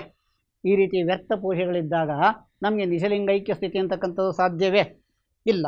ಅದಕ್ಕೆ ನಮ್ಮ ಸಕಲೇಶ ಮಾದರಸರು ಒಂದು ಕಡೆ ಹೇಳ್ತಾರೆ, ನಿಜ ಪದ ಅಂತಕ್ಕಂಥ ಪದವನ್ನೇ ಬಳಸ್ತಾ, ಅದು ಬೇಕು ಇದು ಬೇಕೆಂಬರು ಎದೆ ಗುಂಡಿಹ ಎನಬೇಡ. ಸುದೈವನಾದಡೆ ಸಾಕು ಪಡಿ ಪದಾರ್ಥ ತಾನಿದ್ದೆಡೆಗೆ ಬರುವುದು. ನಿಧಿ ನಿಕ್ಷೇಪ ಸಂಘಗೊಳಿದ್ದೆಡೆಗೆ ಬಹುದಯ್ಯ. ಹೃದಯ ಶುದ್ಧವಾಗಿ ಸಕಲೇಶ್ವರ ಶರಣೆಂದೆಡೆಗೆ ನಿಜ ಪದವ ನೀವ. ನೋಡಿ, ಪ್ರಾಮಾಣಿಕತೆಯಿಂದ ಇದ್ದಾಗ, ಸತ್ಯಶುದ್ಧ ಕಾಯಕವನ್ನು ಮಾಡಿದಾಗ, ನಮ್ಮ ಮನಸ್ಸು ಚಂಚಲವಾಗದೇ ಇದ್ದಾಗ, ಏಕಾಗ್ರತೆ ಇದ್ದಾಗ, ಮಹಾಲಿಂಗದ ಗುರಿಯನ್ನು ತಲುಪಬೇಕು ಅಂತಕ್ಕಂತಹ ನಿಷ್ಠೆ ಬಂದಾಗ, ಆಗ ಆ ಇಷ್ಟಲಿಂಗೋಪಾಸನೆಯ ಮೂಲಕ ನಾವು ಆ ಐಕ್ಯ ಸ್ಥಿತಿಗೊಳಿಕ್ಕೆ ಸಾಧ್ಯ. ಅದು ನಿಜದ ನೆಲೆಗೆ ಸಲ್ಲುವ ಪರಿ ಅಂತಾರೆ ಸಕಲೇಶ ಮಾದರಸ. ಅಕ್ಕನಾಗಮದವರು ಒಂದು ಕಡೆ ಈ ನಿಜ ಪದವನ್ನು ಬಳಸ್ತಾರೆ, ನಿಜ ನಿವಾಸಿ ಅಂತಾರೆ. ಈ ರೀತಿ ಹೇಳ್ತಲೇ ನಿಜ ದರ್ಶನದ ಅರಿವು ಅಂತಕ್ಕಂಥದ್ದು ಸಾಕಾರವಾಗ್ತಕ್ಕಂತಹ ಪರಿ ಹೇಗೆ ಅಂತ ಹೇಳುವ ಸಂದರ್ಭದಲ್ಲಿ ಅವರೊಂದು ಮಾತು ಹೇಳ್ತಾರೆ, ಮನೆಗೊಡೆಯ ಮಹಾದೇವ ಮನವ ನೋಡಿಹನೆಂದು ಮನುಷ್ಯರ ಕೈಯಿಂದ ಒಂದೊಂದ ನುಡಿಸುವಳು. ಇದಕ್ಕೆ ಕಳವಳಿಸದಿರು ಮನವೇ, ಕಾತರಸದಿರು ತನುವೆ ನಿಜವ ಮರೆಯದಿರ ಕಂಡ ನಿಶ್ಚಿಂತನಾಗಿರೋ ಮನವೇ ಬಸವಣ್ಣ ಪ್ರಿಯ ಚನ್ನಸಂಗಯ್ಯನ ಬೆಟ್ಟದನಿತ ಚನ್ನಸಂಗಯ್ಯನ ಬೆಟ್ಟದನಿತಪರಾಧವನು ಒಂದು ಬಟ್ಟಿನಲ್ಲಿ ತೊಡೆವನು. ನೋಡಿ, ಎಲ್ಲ ಅಪರಾಧವನ್ನು ಒಂದು ಬಟ್ಟಿನಲ್ಲಿ ತೊಳಿತಾನೆ. ಯಾವಾಗ ಅಂದರೆ ಮನಸ್ಸು ಪರಿಶುದ್ಧವಾಗಿದ್ದಾಗ. ಅದಕ್ಕೆ ಹೇಳ್ತಾರೆ, ಕಳವಳಿಸದಿರು ಮನವೇ ನಿಜವ ಮರೆಯದಿರು, ಆಗ ನಿನಗೆ ನಿಜಲಿಂಗೈಕ್ಯ ಸ್ಥಿತಿ ಸಾಧ್ಯ. ಆಗಬೇಕಾದಾಗ ನಮಗೆ ಶರಣರ ಸಂಸರ್ಗ ಹೇಗಿತ್ತು? ಅದಕ್ಕೆ ಅಕ್ಕನಾಗಮ್ಮನವರು ಹೇಳ್ತಾರೆ, ಎನ್ನ ತನು ಚನ್ನ ಬಸವಣ್ಣನ ಬಯಲ ಬೆರೆಸಿತ್ತು. ಚನ್ನ ಬಸವಣ್ಣನ ಬಯಲನ್ನು ಬೆರೆಸಿತ್ತು ಎನ್ನ ತನು, ಎನ್ನ ಮನ ಸಂಗನ ಬಸವಣ್ಣನ ನಿಜ ಪದವ ಬೆರೆಸಿತ್ತು. ನನ್ನ ಮನಸ್ಸು ಸಂಗನ ಬಸವಣ್ಣನ ನಿಜ ಪದವನ್ನು ಬೆರೆಸಿತ್ತು. ಎನ್ನ ಪ್ರಾಣ ಅಲ್ಲಮ ಪ್ರಭುದೇವರ ಅರಿವ ಬೆರೆಸಿತ್ತು. ಅಲ್ಲಮ ಪ್ರಭುದೇವರ ಅರಿವಿನಲ್ಲಿ ನನ್ನ ಪ್ರಾಣ ಇತ್ತು.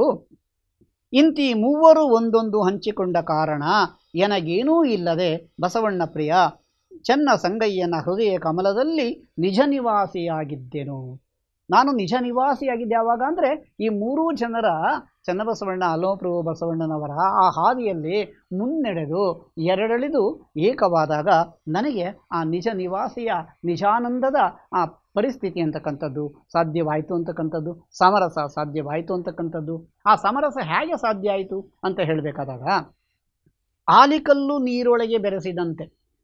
ಆಲಿಕಲ್ಲು ನೀರೊಳಗೆ ಬಿದ್ದಾಗ ಒಂದು ಕ್ಷಣದಲ್ಲಿ ಲಯವಾಗ್ತದೆ, ಅಲ್ಲಿ ಆ ಗುರುತೇ ಇರಲ್ಲ. ಹಾಗೆ ಅಂಗ ಲಿಂಗದಲ್ಲಿ, ಮಹಾಲಿಂಗದಲ್ಲಿ, ಆ ದರ್ಶನದಲ್ಲಿ ನಿಜಲಿಂಗ ಸ್ಥಿತಿಗೆ ಹೋಗ್ತದೆ, ನಿಜಾನಂದದ ಸ್ಥಿತಿಗೆ ಹೋಗ್ತದೆ. ಉಪ್ಪಿನ ಹರಳು ಉದಕದೊಳಗೆ ಹಾಕಿದಂತೆ.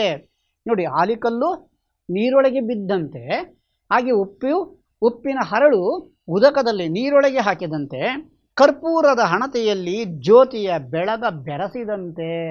ನೋಡಿ, ಜ್ಯೋತಿಯ ಬೆರಗನ್ನು ಕರ್ಪೂರದಲ್ಲಿ ಬೆರೆಸಿದಂತೆ ಮಹಾಲಿಂಗ ಚನ್ನರಾಮೇಶ್ವರನ ಲಿಂಗದಲ್ಲಿ ಬೆರೆಸಿ ಎರಡಳಿದೊಳಗಿದ ನಿಜಲಿಂಗೈಕ್ಯನು. ನಾನು ನಿಜಲಿಂಗೈಕ್ಯ ಅಂತಾರೆ ಯಾರು? ಮೈದುನ ರಾಮಯ್ಯ ಅಂತಕ್ಕಂಥವ್ರು ತಮ್ಮ ಒಂದು ವಚನದಲ್ಲಿ ಈ ರೀತಿ ಲಿಂಗಾಂಗ ಸಾಮರಸ್ಯ ಬೆರೆದಾಗ ಆ ಮಹಾ ಬೆಳಗಿನಲ್ಲಿ ನಿಜಲಿಂಗೈಕ್ಯ ಸ್ಥಿತಿ ಸಾಧ್ಯ ಅಂತ ಹೇಳುತ್ತಾರೆ. ಅದನ್ನೇ ಸಿದ್ದರಾಮೇಶ್ವರರು ಒಂದು ಕಡೆ ಮಾತನಾಡ್ತಾ, ಕಪಿಲ ಸಿದ್ಧ ಮಲ್ಲಿಕಾರ್ಜುನ ನಿಮ್ಮ ಸಂಗನ ಬಸವಣ್ಣ ಬಂದು ಮರ್ತ್ಯದಲ್ಲಿ ಮಹಾಮನೆಯ ಕಟ್ಟಿದರೆ ಮರ್ತ್ಯ ಲೋಕವೆಲ್ಲವೂ ಭಕ್ತಿ ಸಾಮ್ರಾಜ್ಯವಾಯಿತು. ಆ ಮನೆಗೆ ತಲೆವಾಗಿ ಹೊಕ್ಕವರೆಲ್ಲರೂ ನಿಜಲಿಂಗ ಪದವಿಯ ಪಡೆದರು. ನೋಡಿ, ಇದು ಅನುಭವ ಮಂಟಪ ಅಥವಾ ಮಹಾಮನೆಯ ಘನತೆ. 12ನೇ ಶತಮಾನದಲ್ಲಿ 850 ವರ್ಷಗಳ ಹಿಂದೆ ದೇಶದ ಮೂಲೆ ಮೂಲೆಗಳಿಂದ ಆಫ್ಘಾನಿಸ್ತಾನ ಅಥವಾ ಕಾಶ್ಮೀರ, ಬೇರೆ ಬೇರೆ ರಾಜ್ಯಗಳೆಲ್ಲ ಕಡೆಯಿಂದ ಬಂದಂತಹ ಶರಣರು ತಮ್ಮೆಲ್ಲ ಅಧಿಕಾರ ಪದವಿಗಳನ್ನು ತೆಗೆದಿಟ್ಟು ಸಾಮಾನ್ಯ ಶರಣರಾಗಿ ಕಾಯಕದಲ್ಲಿ ಮಗ್ನರಾಗಿ ತಮ್ಮ ಆತ್ಮೋನ್ನತಿಯ ಜ್ಞಾನವನ್ನು ಬೆಳೆಸ್ಕೊಂಡ್ರಲ್ಲ. ಅದಕ್ಕೆ ಅವ್ರು ಹೇಳ್ತಾರೆ, ಕಪಿಲ ಸಿದ್ಧ ಮಲ್ಲಿಕಾರ್ಜುನ ನಿಮ್ಮ ಸಂಗನ ಬಸವಣ್ಣ ಬಂದು, ನಮ್ಮ ದಾರ್ಶನಿಕ ಬಸವಣ್ಣ ಬಂದು ಮರ್ತ್ಯದಲ್ಲಿ ಮಹಾಮನೆಯ ಕಟ್ಟಿದ್ದಾರೆ. ಈ ಮರ್ತ್ಯದಲ್ಲಿ, ಈ ಕಲ್ಯಾಣದಲ್ಲಿ, ಕರ್ನಾಟಕದಲ್ಲಿ ಮಹಾಮನೆಯನ್ನು ಅನುಭವ ಮಂಟಪವನ್ನು ಕಟ್ಟಿದರೆ ಮರ್ತ್ಯದ ಲೋಕವೆಲ್ಲವೂ ಭಕ್ತಿ ಸಾಮ್ರಾಜ್ಯವಾಯಿತು. ಅಂದಿನ ಕಾಲದಲ್ಲಿ ಅವತ್ತು ಎಲ್ಲವೂ ಭಕ್ತಿ ಸಾಮ್ರಾಜ್ಯವಾಯಿತು. ಆ ಮನೆಗೆ ತಲೆವಾಗಿ ಹೊಕ್ಕವರೆಲ್ಲರೂ ನಿಜಲಿಂಗದ ಪದವಿಯ ಪಡೆದರು. ಆ ಅನುಭವ ಮಂಟಪ ಮಹಾಮನೆಗೆ ತಲೆಬಾಗಿ ಬಂದವರೆಲ್ಲರೂ, ತಲೆಬಾಗಿ ಅಂದರೆ ಅಹಂಕಾರವನ್ನು ತೊಡೆದು, ದರ್ಪವನ್ನು ತೊಡೆದು, ದುರಾಸೆಯನ್ನು ಬಿಟ್ಟು, ಅಧಿಕಾರವನ್ನು ಬಿಟ್ಟು, ನಾನೆಂಬ ಈ ಸುಪೀರಿಯಾರಿಟಿ ಕಾಂಪ್ಲೆಕ್ಸನ್ನು ಬಿಟ್ಟು ವಿಧೇಯತೆಯಿಂದ, ಭಕ್ತಿಯಿಂದ, ಪ್ರೀತಿಯಿಂದ ಇಡೀ ಜಗತ್ತೇ ಒಂದು ಅಂತ ಯಾರು ಅನುಭವ ಮಂಟಪ ಮಹಾಮನೆಗೆ ತಲೆಬಾಗಿ ಬರ್ತಾರೋ ಅವರೆಲ್ಲರೂ ನಿಜಲಿಂಗ ಪದವಿಯ ಪಡೆದರು. ಅವರಿಗೆಲ್ಲರಿಗೂ ಸಹ ಈ ನಿಜಲಿಂಗದ ಅರಿವು ಅಂತಕ್ಕಂಥದ್ದು ದೊರೀತು ಅಂತಕ್ಕಂಥ ಮಾತನ್ನು ಹೇಳ್ತಾರೆ. ಅದಕ್ಕೆ ನಮ್ಮ ಜನಪದರು ಸಹ ಹೇಳ್ತಾರೆ, ವಚನಕಾರರು ಸಹ ಹೇಳ್ತಾರೆ, ನಿಜ ಪದವನ್ನು ಬಳಸ್ತಾ ಹೇಗಿತ್ತು 12ನೇ ಶತಮಾನದ ಆ ಸಂದರ್ಭ. ನೋಡಿ, ಬಸವಣ್ಣನ ಬಗ್ಗೆನೇ ಹೇಳ್ತಾ ಜನಪದ ತ್ರಿಪದಿ ಒಂದು ಹೇಳುತ್ತೆ, ಬಸವ ರಾಜ್ಯದ ಸಿರಿಯು, ಬಸವ ಬಡವರ ನಿಧಿಯು, ಬಸವ ಮಳೆ ಬೆಳೆ ನಾಡೊಳಗೆ ನಿಜ ದೀಪ. ನೋಡಿ, ಬಸವ ಮಳೆ ಬೆಳೆ ನಾಡೊಳಗೆ ನಿಜ ದೀಪ, ಬಸವನೇ ಸಗ್ಗ ಸೋಪಾನ. ನಾವು ಜನಪದರನ್ನು ಅಶಿಕ್ಷಿತರು ಅಂತೀವಿ, ಅಕ್ಷರ ಜ್ಞಾನವಿಲ್ಲದವರು ಅಂತೀವಿ. ಆದರೆ ಜನಸಾಮಾನ್ಯರಾದರೂ ತಮ್ಮ ಕಾಯಕದ ಕ್ರಿಯೆಯಲ್ಲಿ ತೊಡಗಿ ಅವರು ಬಸವಣ್ಣನನ್ನು ಅರ್ಥ ಮಾಡ್ಕೊಳ್ಳೋ ಬಗೆ ಹೇಗೆ?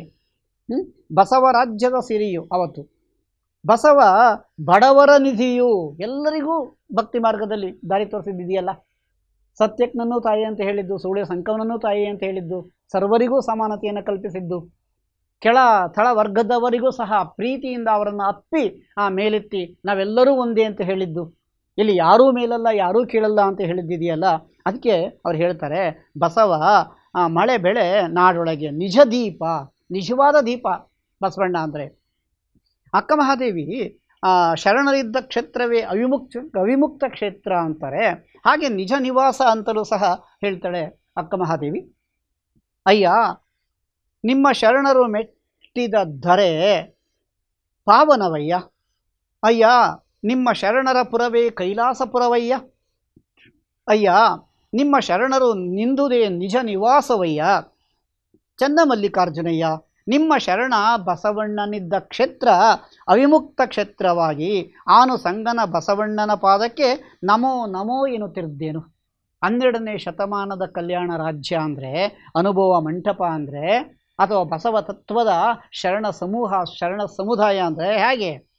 ನೀವು ಮೆಟ್ಟಿದ ಧರೆ ಪಾವನ, ನೀವಿದ್ದ ಪುರವೇ ಕೈಲಾಸಪುರ, ನೀವು ಶರಣರಿದ್ದ ಕ್ಷೇತ್ರವೇ ಅವಿಮುಕ್ತ ಕ್ಷೇತ್ರ, ಶರಣರಿದ್ದ ಮಹಾಮನೆಯೇ ನಿಜ ನಿವಾಸ. ನೋಡಿ, ಇದು 12ನೇ ಶತಮಾನದ ಕಲ್ಯಾಣದ ಅನುಭವ ಮಂಟಪದ ನಿಜಲಿಂಗೈಕ್ಯ ಸ್ಥಿತಿಯ ನಿಜ ನಿವಾಸದ ನಿಜಾನಂದದ ನಿಜದರಿವಿನ ವಚನ ಪ್ರಜ್ಞೆ, ವಚನ ದರ್ಶನ, ವಚನ ತತ್ವದರ್ಶನದ ನಿಜಾನಂದದ ಸ್ಥಿತಿ. ಅದನ್ನು ತುರುಗಾಹಿ ರಾಮಣ್ಣವರು ಒಂದು ಕಡೆ ಹೇಳ್ತಾರೆ, ಯಾವ ಭೇದವೂ ಇಲ್ಲದೆ ಸಮರಸ ಅಂತಕ್ಕಂಥದ್ದು ಸಾಧ್ಯವಾಗಿದೆ ಹೇಗೆ? ಕೋಲೊಂದರಲ್ಲಿ ಹಲವು ಕುಲದ ಗೋವುಗಳ ಚಲಿಸದೆ ನಿಲ್ಲಿಸುವಂತೆ. ತುರುಗಾಹಿ ರಾಮಣ್ಣ ಒಂದೇ ಒಂದು ಕೋಲಲ್ಲಿ ಒಂದೇ ಒಂದು ಧ್ವನಿಯಿಂದ ಎಲ್ಲ ಗೋವುಗಳನ್ನು, ಹಲವು ಗೋವುಗಳನ್ನ ಒಂದು ಕಡೆ ನಿಲ್ಲಿಸ್ತಾನಲ್ಲ, ಹಾಗೆ ಬಸವಣ್ಣ ಸರ್ವರನ್ನೂ ಒಂದು ಕಡೆ ಭಕ್ತಿ ಮಾರ್ಗದಲ್ಲಿ ಮಹಾಮನೆಯಲ್ಲಿ ನಿಲ್ಲಿಸಿದ್ದು. ಹಾಗೆ ಏಕಚಿತ್ತವಾಗಿ ಸರ್ವ ವಿಕಾರಗಳ ಕಟ್ಟುವಡೆದು, ಸರ್ವ ವಿಕಾರಗಳು ಅವತ್ತು ಯಾರಲ್ಲೂ ಇರಲಿಲ್ಲ. ಮೇಲು ಕೀಳು, ಜಾತಿ ಮತ ಧರ್ಮ ಪಂಥ, ಹಣ ಆಮಿಷ. ನೋಡಿ, ಇಂದ್ರಿಯಗಳ ಇಚ್ಛೆಯಲ್ಲಿ ತ್ರಿವಿಧ ಹಿಡಿದಿರುವವರ ಸಂಧಿಯಲ್ಲಿ ನುಸುಳದೆ ವಸ್ತುವಿನ ಅಂಗದಲ್ಲಿಯೇ ತನ್ನಂಗ ತಲ್ಲೀನವಾಗಿಪ್ಪುವುದೇ, ಅಂಗದಲ್ಲಿಯೇ ತನ್ನಂಗ ತಲ್ಲೀನವಾಗಿಪ್ಪುವುದೇ ಮಹಾನ್ ನಿಜದ ನೆಲೆ. ಗೋಪತಿನಾಥ ವಿಶ್ವೇಶ್ವರ ಲಿಂಗವನ್ನು ಅರಿಯುವುದೇ ಇದಕ್ಕೆ ಬಟ್ಟೆ. ಈ ಅರಿವು ಅಂತಕ್ಕಂಥದ್ದು ನಮಗೆ ಮೂಡಬೇಕು ಅಂತ ಅಂದಾಗ ನಾವು ಎಲ್ಲ ಅಬದ್ಧತೆಗಳನ್ನು, ಅಸಮಾನತೆಗಳನ್ನು ತೊಡೆದು ಎರಡಳಿದು ಒಂದಾಗಬೇಕು. ಅದನ್ನು ಜೇಡು ದಾಸಮಯ್ಯನವರು ಹೇಳ್ತಾರೆ, ಕರಸ್ಥಳದ ಜ್ಯೋತಿ ಎಂದು ಕುರುವಿಟ್ಟ ಎರಕವಿದು, ಇದರ ನೆಲೆಯ ತಿಳಿದು ನೋಡಿದರೆ ನಿಜಾನಂದವು. ಜೇಡು ದಾಸಿಮಯ್ಯ ಸಹ ನಿಜದ ಆನಂದ ಅಂತಕ್ಕಂಥದ್ದು ಹೇಗೆ ದೊರಕುತ್ತೆ ಅಂದರೆ, ಇದರ ನೆಲೆಯ ತಿಳಿದು ನೋಡಿದರೆ, ನಿಮ್ಮಲ್ಲಿ ಅರಿವು ಅಂತಕ್ಕಂಥದ್ದು ಜಾಗೃತವಾದಾಗ, ಹೊಲಬು ದೂರದೆ ನಿಷ್ಠಂಗದ ಹೊಲಬನರಿತು ಕುಡಿದಾತನೇ ಶರಣ ಕಾಣ ರಾಮನಾಥ. ಇಲ್ಲಿ ಅರಿವು ಅಂತಂದರೆ ನಿಜೈಕ್ಯ ಸ್ಥಿತಿ, ಅದು ನಿಜಾನಂದ. ಅದನ್ನು ಜೇಡು ದಾಸಿಮಯ್ಯನವರು ಈ ರೀತಿಯಾಗಿ ತಮ್ಮ ಅಭಿಪ್ರಾಯವನ್ನು ವ್ಯಕ್ತಪಡಿಸ್ತಾರೆ. ಹೇಗೆ ಈ ನಿಜದ ಆನಂದ ಅಂತಕ್ಕಂಥದ್ದು ನಮಗೆ ಸಾಧ್ಯವಾಗಲ್ಲ ಅಂದರೆ, ನೋಡಿ, ಬೆಳಗ್ಗಿಂದ ಸಂಜೆಯವರೆಗೂ ಅಗಸ ಕೊಳೆ ನೀರಿನಲ್ಲೇ ನಿಂತು ಬಟ್ಟೆಯನ್ನು ಒಗಿತಾನೆ. ಬೆಳಗಿನಿಂದ ಸಂಜೆಯ ತನಕ ಕೊಳೆಯ ನೀರಲ್ಲಿ ಬಟ್ಟೆ ತೊಳೆಯುವ ಕಾಯಕದಲ್ಲಿ ಮಗ್ನನಾದ ಅಗಸನಿಗೆ ಕುಡಿಯಲು ಶುದ್ಧ ನೀರು ಸಿಗುವುದೇ ಇಲ್ಲ. ಹಾಗೆ ಹುಟ್ಟಿನಿಂದ ಸಾಯೋ ತನಕ ನಾವೆಲ್ಲ ಈ ಅಗಸನ ಬಟ್ಟೆ ಹೊಗೆಯುವ ರೀತಿಯಲ್ಲಿ ಪರಮಾತ್ಮನ ಸನ್ನಿಧಾನದಲ್ಲಿಯೇ ಇರ್ತೀವಿ, ಅರ್ಥಾತ್ ಮಹಾಲಿಂಗದ ಸಾಕ್ಷಾತ್ಕಾರದಲ್ಲಿಯೇ ಇರ್ತೀವಿ. ಆದರೆ ಬಾಯಾರಿಕೆ ಆದಾಗ ಅಗಸನಿಗೆ ನೀರು ಸಿಗದೆ ಇರುವ ಪರಿಸ್ಥಿತಿ, ಅರಿವಿಲ್ಲದೆ ಇದ್ದಾಗ ನಮಗೆ ಈ ಮಹಾಘನಲಿಂಗದ ನಿಜಾದ ಆನಂದದ ಸ್ಥಿತಿ ಅಂತಕ್ಕಂಥದ್ದು ಸಾಧ್ಯವಾಗುವುದಿಲ್ಲ. ಅದು ಇವತ್ತು ಹೆಂಗಿರುತ್ತೆ ಅನ್ನೋದಕ್ಕೆ ಬೆಸ್ಟ್ ಎಕ್ಸಾಂಪಲ್ ನೋಡಿ. ಬಸವಣ್ಣವರು ಹೇಳ್ತಾರೆ, ಅಳೆವುತ್ತ ಬಳಲುವರಲ್ಲದೆ ಕೊಳಗ ಬಳಲುವುದೇ. ನೋಡಿ, ಅಳೆದು ಮನುಷ್ಯರು ಬಳಲ್ತಾರೆ ಹೊರತಾಗಿ ಆ ಅಳಿತಕ್ಕಂತಹ ಸಾಧನ ಕೊಳಗ ಇದೆಯಲ್ಲ, ಅದು ಬಳಲುವುದೇ. ನಡೆಯುತ್ತಾ ಬಳಲುವುದಲ್ಲದೆ ಬಟ್ಟೆ ಬಳಲುವುದೇ. ನೋಡಿ, ನಡೆಯುತ್ತಾ ಬಳಲು, ನಾವೆಲ್ಲ ನಡೆದು ಬಳಲ್ತೀವಿ, ಆದರೆ ಬಟ್ಟೆ ದಾರಿ ಬಳಲುತ್ತಾ. ಶ್ರಮವ ಮಾಡುತ್ತಾ ಬಳಲುವರಲ್ಲದೆ ಕೋಲು ಬಳಲುವುದೇ.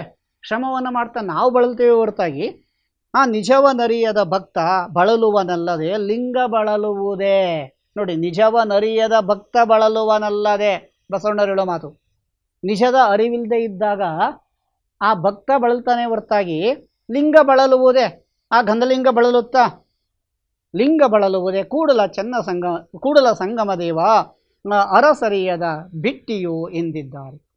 ಅಂದರೆ ಬಸವಣ್ಣನವರ ಆಲೋಚನೆಯಲ್ಲಿ ನಮ್ಮ ಪಾಲಿನ ಕರ್ತವ್ಯದಲ್ಲಿ ನಾವು ವಿಮುಖರಾದಾಗ, ನಡೆನುಡಿ ಪರಿಶುದ್ಧತೆ ಇಲ್ಲದೆ ಇದ್ದಾಗ ನಮಗೆ ಈ ನಿಜದ ಆನಂದದ ಸ್ಥಿತಿ ಸಾಧ್ಯ ಇಲ್ಲ ಅಂತಕ್ಕಂಥ ಮಾತನ್ನು ಅವ್ರು ಹೇಳ್ತಕ್ಕಂಥದ್ದು. ಅದನ್ನೇ ಆದಹಿನವರು ಇನ್ನೊಂದು ಕಡೆ ಅಂಗದ ಕಳೆ ಲಿಂಗ ಸಂಘವಾಗಿ, ಅಂಗವೆಂಬುದ ಶಂಕೆಯ ಭಂಗವ ತೊರೆದು ಲಿಂಗಾಂಗ ಸಂಘವೆಂಬ ಸಂದ ಮೀರಿ ಪರಮ ಪ್ರಕಾಶದಿಂದ ಬೆಳಗುವ ಸ್ವಯಂ ಜ್ಯೋತಿ ನಿಜದಲ್ಲಿ ನಿಂದು ತನ್ಮಯವಾದ ಪರಮ ಲಿಂಗಕಾಯರು ಸಚ್ಚರಿತ್ರ ನಿಶ್ಚಿಂತರು ಸೌರಾಷ್ಟ್ರ ಸೋಮೇಶ್ವರ ನಿಮ್ಮ ಶರಣರು. ನೋಡಿ, ಅಂಗದ ಕಳೆ, ನಮ್ಮ ದೇಹದ ಕಳೆ ಅಂತಕ್ಕಂಥದ್ದು ಲಿಂಗ ಸಂಘವಾದಾಗ, ಅಂಗವೆಂಬುದು ಆ ಶಂಕೆ ಆ ಭಂಗವನ್ನು ಬಿಟ್ಟು ಲಿಂಗದಲ್ಲಿ ಸಾಮರಸ್ಯವಾದಾಗ, ಆಗ ಆ ಮಹಾಘನಲಿಂಗದ ಪ್ರಕಾಶದಲ್ಲಿ ಆ ಬೆಳಗಿನಲ್ಲಿ ನಾವೂ ಸಹ ಬೆಳಕಾಗಿ ಆ ಸಾಮರಸ್ಯದ ನಿಜ ನೆಲೆಯ ಸ್ಥಿತಿ, ನಿಜ ಬೆಳಗನ್ನು ನಾವು ಕಾಣಲಿಕ್ಕೆ ಸಾಧ್ಯತೆ ಆಗ್ತದೆ ಅಂತಕ್ಕಂಥ ಮಾತನ್ನು ಹೇಳ್ತಿದ್ದಾರೆ. ಆಮೇಲೆ ನಾವು ಯಾವ್ಯಾವ ರೀತಿಯಲ್ಲಿ ಈ ಲಿಂಗಾಂಗ ಸಾಮರಸ್ಯವನ್ನು ರೂಢಿಸ್ಕೊಳ್ಳಲ್ಲ, ಯಾಕೆ ನಾವು ಈ ಕರಸ್ಥಲದ ಲಿಂಗನಿಷ್ಠೆಯಿಂದ ನಾವು ಐಕ್ಯ ಸ್ಥಿತಿಗೆ ಹೋಗಲ್ಲ ಅಂದರೆ, ನೋಡಿ ಕೆಲವರು ಹೇಳ್ತಾರೆ, ಬಸವಣ್ಣವರು ಇನ್ನೊಂದು ಕಡೆ ಒಂದು ಮಾತು ಹೇಳ್ತಾರೆ. ಹೇಗೆ ಸರಿ, ಹಲವು ಪ್ರಭುಗಳು ಮಾತು ಹೇಳ್ತಾರೆ. ಹಾಲ ನೇಮ ಹಿಡಿದಾತ ಬೆಕ್ಕಾಗಿ ಹುಟ್ಟುವ, ಕಡಲೆಯ ನೇಮ ಹಿಡಿದಾತ ಕುದುರೆಯಾಗಿ ಹುಟ್ಟುವ, ಅಗ್ಗವಣಿಯ ನೇಮವ ಹಿಡಿದಾತ ಕಪ್ಪೆಯಾಗಿ ಹುಟ್ಟುವ, ಪುಷ್ಪದ ನೇಮವ ಹಿಡಿದಾತ ದುಂಬಿಯಾಗಿ ಹುಟ್ಟುವ.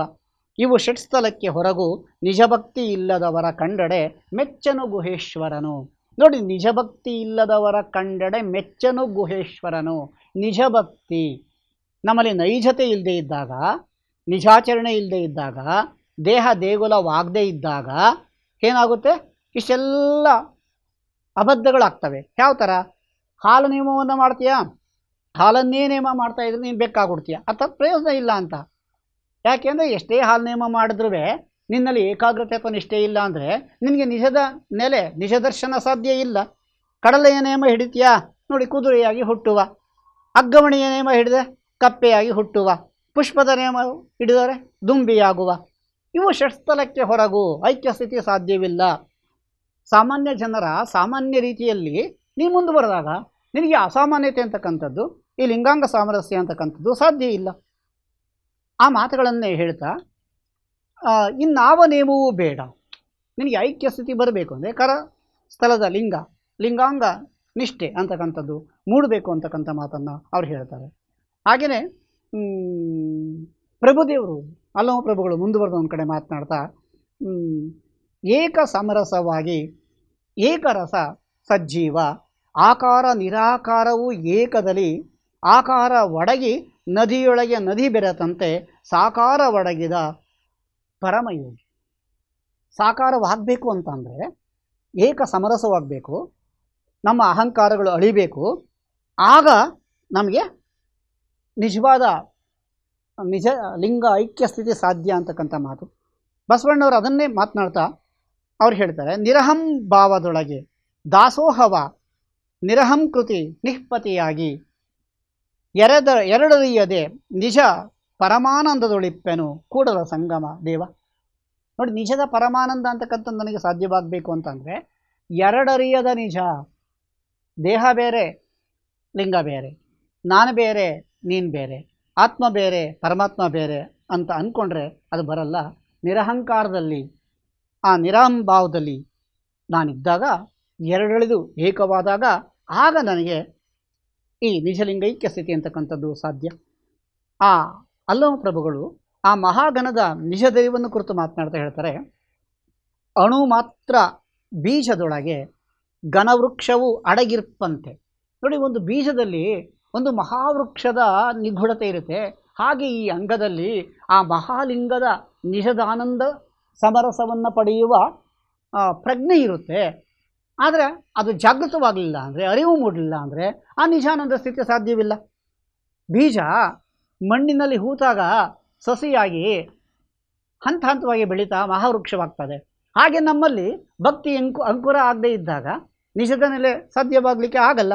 ಅಣು ಮಾತ್ರ ಬೀಜದೊಳಗೆ ಘನವೃಕ್ಷವೂ ಅಡಗಿರ್ಪಂತೆ, ನಿಜ ತನುವಿನೊಳಗೆ ತೋರುವ ತೋರಿಕೆ ನಿಮ್ಮ ತನುವಿನೊಳಗೆ ಅಡಗಿತ್ತಿರಬೇಡ.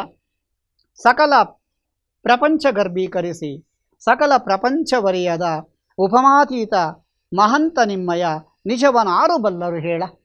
ಅಂದರೆ ಈ ಎಲ್ಲ ಅಬದ್ಧಗಳನ್ನು ಬಿಟ್ಟಾಗ ನಮ್ಮಲ್ಲಿ ಸುಸಂಬದ್ಧತೆ ಅಂತಕ್ಕಂಥದ್ದು ಸಾಧ್ಯ. ನಿಜವನಾರು ಬಲ್ಲರು ಹೇಳ. ಸರ್ವಾಚಾರ ಸಂಪತ್ತಿನ ಸರ್ವಾನುಭವ ಸತ್ಕ್ರಿಯೆಗಳ ಗರ್ಭೀಕರಿಸಿಕೊಂಡಿರುವ ಕೂಡಲ ಸಂಗಯ್ಯನಲ್ಲಿ ಅಲ್ಲವೂ ಪ್ರಭುವೇ ಎಂದು. ಅಂದರೆ ಆ ನಿಜದರಿವು ಅಂತಕ್ಕಂಥದ್ದು ಮೂಡೋದು ಯಾವ ರೀತಿ ಅಂತಕ್ಕಂಥ ಮಾತನ್ನು ಅಲ್ಲಿ ಹೇಳ್ತಾರೆ. ಅರಿವು ಮೂಡಬೇಕು ಅಂತ ಅಂದಾಗ ಯಾವ ರೀತಿ ಇರಬೇಕು ಅಂತಕ್ಕಂಥದ್ದನ್ನು ಆ ನಿಜ ನೆಲೆಯನ್ನು ಕುರಿತು ಮಾತನಾಡಬೇಕಾದಾಗ ಸಿದ್ದರಾಮೇಶ್ವರರು ಮತ್ತೊಂದು ಕಡೆ ಹೇಳ್ತಾರೆ, ಅಂಗ ಲಿಂಗದಿ ಭರಿತ ಲಿಂಗ ಅಂಗದಿ ಭರಿತ. ಅಂಗ ಲಿಂಗದೊಳಗಾಗಬೇಕು, ಲಿಂಗ ಅಂಗದೊಳಗಾಗಬೇಕು, ಆಗ ಲಿಂಗಾಂಗ ಸಾಮರಸ್ಯ ಸಾಧ್ಯ. ಅಂಗ ಲಿಂಗದಿ ಭರಿತ ಲಿಂಗ ಅಂಗದಿ ಭರಿತ ಸಂಗನಾಮೂರ್ತಿ ಬಸವಲಿಂಗ. ಆ ಎರಡು ಸಂಗಮವಾದಾಗ, ಅಂಗಲಿಂಗಗಳ ಏಕವಾಗಿ ಸಂಗಮವಾದಾಗ ಆಗ ಬಸವಲಿಂಗ.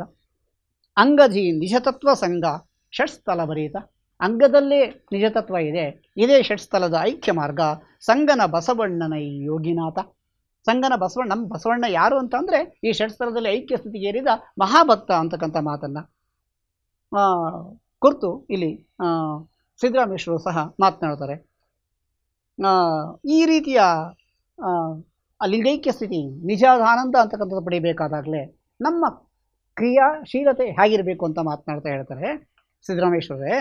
ಗುರುತತ್ವದಲ್ಲಿ ಹುಟ್ಟಿ ಶಿವತತ್ವದಲ್ಲಿ ಬೆಳೆದು ಪರತತ್ವದಲ್ಲಿ ಮಗ್ನವಾದ ಶರಣಂಗೆ ಕಾಯ ವಿಡಿದಡೇನು ಕಾಯ ಒಳಿದಡೇನು ನಿರ್ಭಯಲಾದಡೇನು. ಕಾಯ ಸಮಾಧಿ ಕರ್ಣ ಸಮಾಧಿ ಭಾವ ಸಮಾಧಿಯಾದ ಬಳಿಕ ಗುಹೇಶ್ವರ ಲಿಂಗದಲ್ಲಿ ಬಯಲು ಭ್ರಮೆ ಕಳೆದು ಸುಜ್ಞಾನ ಸಮಾಧಿಯ ನೈದು ಬಲ್ಲಡೆ ಅದೇ ನಿಜ ಸಮಾಧಿ ಕೇಳ ಸಿದ್ದರಾಮಯ್ಯ. ನಿಜ ಸಮಾಧಿ ಅಂದರೆ ನಿಜದಾನಂದದ ನಿಜೈಕ್ಯ ಸ್ಥಿತಿ. ಅದು ಪಡಿಬೇಕು ಅಂದರೆ ನಾವು ಗುರುತತ್ವದಲ್ಲಿ ಗುರುವಿನ ಮಾರ್ಗದರ್ಶನದಲ್ಲಿ ಮುಂದುವರಿಯಬೇಕು. ಕಾಯ ಒಳಿದು ನಿರ್ವಯಲಿನಲ್ಲಿ ಏಕವಾಗಬೇಕು. ಭಾವ ಸಮಾಧಿಯಲ್ಲಿ ಧ್ಯಾನಸ್ಥರಾದಾಗ ಆಗ ಅದು ನಿಜ ಸಮಾಧಿಯಾಗಿ ನಿಜಲಿಂಗೈಕ್ಯ ಸ್ಥಿತಿ ಅಂತಕ್ಕಂಥದ್ದು ಸಾಧ್ಯ ಆಗ್ತದೆ ಅಂತಕ್ಕಂಥ ಮಾತುಗಳನ್ನು ನಮ್ಮಲ್ಲಿ ಸಿದ್ದರಾಮೇಶ್ವರರು ಹೇಳ್ತಾರೆ.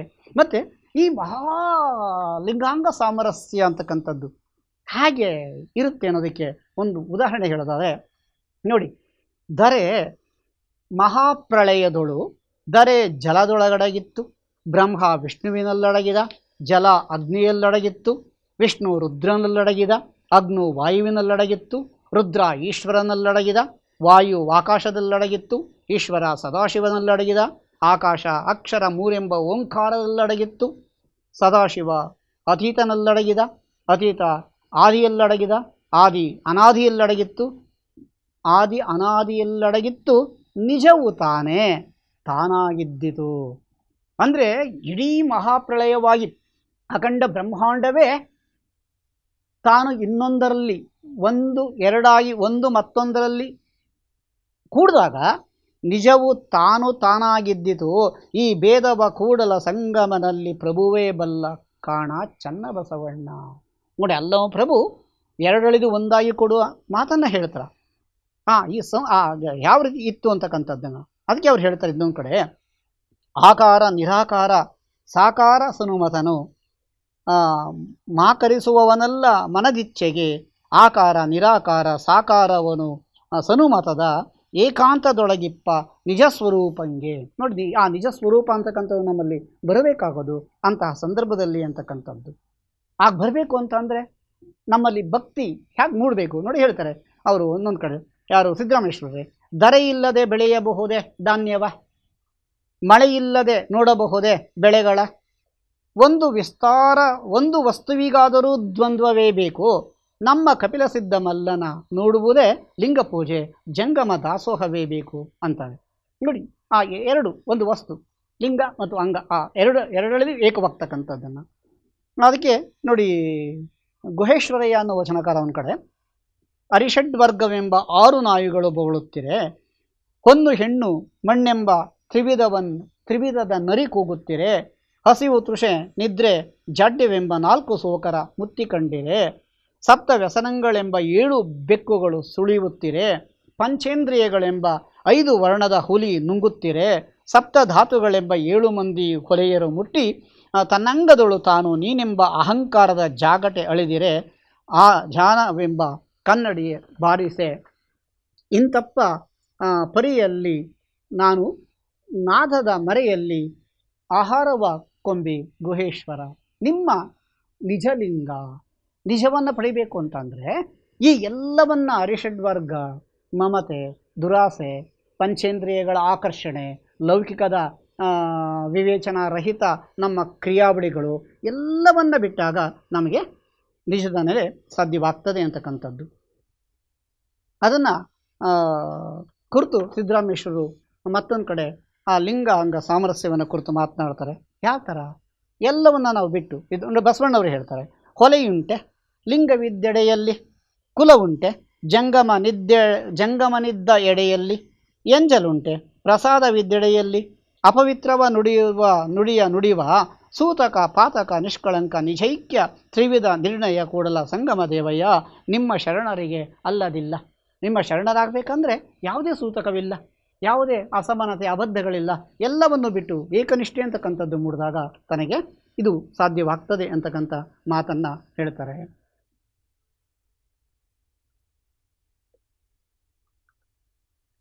ಈ ರೀತಿಯಾಗಿ ಬಸವಣ್ಣನವರು ಆಲೋಚನೆಯಲ್ಲಿ ಸಿದ್ದರಾಮೇಶ್ವರರಂತೂ ಬಸವಣ್ಣನವರನ್ನ ಒಂದೇ ಮಾತಿನಲ್ಲಿ ಹೇಳಬೇಕು ಅಂತಂದರೆ ಭಾಗಶಃ ಬಸವ ಸ್ತೋತ್ರ ತ್ರಿವಿಧಿನಲ್ಲಿ ಬಸವ ಸ್ತೋತ್ರ ತ್ರಿವಿಧಿನಲ್ಲಿ ಅವರು ಹೇಳ್ತಾರೆ ಹೇಗೆ 125 ಸ್ವರವಚನಗಳ ಮುಖೇನ ಬಸವಣ್ಣನವರ ಬದುಕು, ಅವರು ಐಕ್ಯ ಸ್ಥಿತಿಗೆ ಸಂದ ಬಗೆ, ಕೊನೆಗೆ ಬಸವಣ್ಣನವರು ಹೇಗೆ ತಮ್ಮೆಲ್ಲ ಅನುಭವವನ್ನು ಶರಣರಿಗೆ ಧಾರೆ ಎರೆದು ಎಲ್ಲ ಶರಣರು ಸಹ ಈ ಭಕ್ತಿ ಮಾರ್ಗದಲ್ಲಿ ಷಟ್ಸ್ಥಲ ಮಾರ್ಗದಲ್ಲಿ ಹಂತ ಹಂತವಾಗಿ ಕ್ರಮಿಸಿ ಕೊನೆಗೆ ನಿಜಾನಂದದ ಸ್ಥಿತಿಯನ್ನು, ನಿಜಲಿಂಗೈಕ್ಯ ಸ್ಥಿತಿಯನ್ನು ಪಡೆಯಬಹುದು ಅಂತ ಹೇಳ್ತಾರೆ. ಅಂತಹ ಬಸವಣ್ಣನೇ ನನಗೆ ನಿಜವಾದ ಗುರು ಅಂತಾರೆ. ಬಸವಣ್ಣನೊಬ್ಬನೇ ನನಗೆ ಗುರು ಅಂತಾರೆ. ಅದನ್ನೂ ಮೀರಿ ಹೇಳ್ತಕ್ಕಂಥದ್ದು ಹೇಗೆ ಅಂದರೆ ಇಳೆಯೊಡೆಯ ಬಸವನೈ ಯೋಗಿನಾಥ, ಆ ಬಸವಂಗೆ ಬಕುತನಾಥೆನು ಗುರುವೇ ಯೋಗಿನಾಥ ಅಂತಕ್ಕಂಥ ಮಾತನ್ನು ಹೇಳ್ತಾ ಭಾಗಶಃ ಈ ನಿಜಲಿಂಗೈಕ್ಯ ಸ್ಥಿತಿಗೆ ನಾವು ಸಲ್ಲಬೇಕಾದಾಗ ನಾವು ಬಸವನಿಷ್ಠೆಯಲ್ಲಿ ಭಕ್ತಿ ಮಾರ್ಗದಲ್ಲಿ ವಚನ ತತ್ವಗಳನ್ನು ಅರ್ಥೈಸ್ಕೊಂಡು ಈ ಷಟ್ಸ್ಥಲ ಮಾರ್ಗದಲ್ಲಿ ನಾವು ಮುನ್ನಡೆದಾಗ ನಮಗೆ ನಿಜಾನಂದದ ನಿಜಲಿಂಗೈಕ್ಯ ಸ್ಥಿತಿ ಅಂತಕ್ಕಂಥದ್ದು ಸಾಧ್ಯವಾಗ್ತದೆ ಅಂತಕ್ಕಂಥ ಸದಾಶಯವನ್ನು ಹೇಳ್ತಾ ಯಾರು ಬೇಕಾದರೂ ಸಹ ಈ ಮಾರ್ಗದಲ್ಲಿ ಮುಂದೆ ಬಂದು ನಮ್ಮ ಅಂಗ ಆ ಘನಲಿಂಗದಲ್ಲಿ ಮಹಾಲಿಂಗದಲ್ಲಿ ಒಂದು ಅಂಶವಾಗಿ ಭಕ್ತನೇ ಭಗವಂತನಾಗಿ ಪರಿವರ್ತನೆ ಆಗುವ ಆ ಮಹಾನ್ ಬೆಳಗನ್ನು ನಾವು ಗಳಿಸ್ಕೊಂಡು ನಿಜಲಿಂಗದ ನಿಜ ನಿವಾಸದ ನಿಜಲಿಂಗೈಕ್ಯ ಸ್ಥಿತಿಯ ನಿಜಾನಂದದ ಆನಂದವನ್ನು ಅನುಭವಿಸಬಹುದು ಅಂತಕ್ಕಂತಹ ಮಾತನ್ನು ಹೇಳ್ತಾ ನನ್ನ ಮಾತುಗಳನ್ನು ಮುಗಿಸ್ತಾ ಇದ್ದೇನೆ. ಈ ಎಲ್ಲರಿಗೂ ಸಹ ಶರಣಾರ್ಥಿ. ಈ ಕಾರ್ಯಕ್ರಮ ನಡೆಸಿಕೊಡಲು ಅನುವು ಮಾಡಿಕೊಟ್ಟಂತಹ ಬಸವ ಸಮಿತಿಯ ಸಮಸ್ತರಿಗೂ ನಾನು ಹೃದಯಪೂರ್ವಕ ಅಭಿನಂದನಾಪೂರ್ವಕ ಶರಣಾರ್ಥಿಗಳನ್ನು ಸಮರ್ಪಿಸ್ತೀನಿ. ಶರಣ.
ಗುಹೇಶ್ವರ ಗುಹೇಶ್ವರ ಗುಹೇಶ್ವರ ಗುಹೇಶ್ವರ ಗುಹೇಶ್ವರ ಗುಹೇಶ್ವರ ಗುಹೇಶ್ವರ ಗುಹೇಶ್ವರ ಗುಹೇಶ್ವರ ಗುಹೇಶ್ವರ ಗುಹೇಶ್ವರ ಗುಹೇಶ್ವರ ಗುಹೇಶ್ವರ ಗುಹೇಶ್ವರ ಗುಹೇಶ್ವರ ಗುಹೇಶ್ವರ ಅರಿದೆವರಿದೇವೆಂಬಿರಿ ಅರಿದ ಪರಿಯಂತೂ ಹೇಳಿರೆ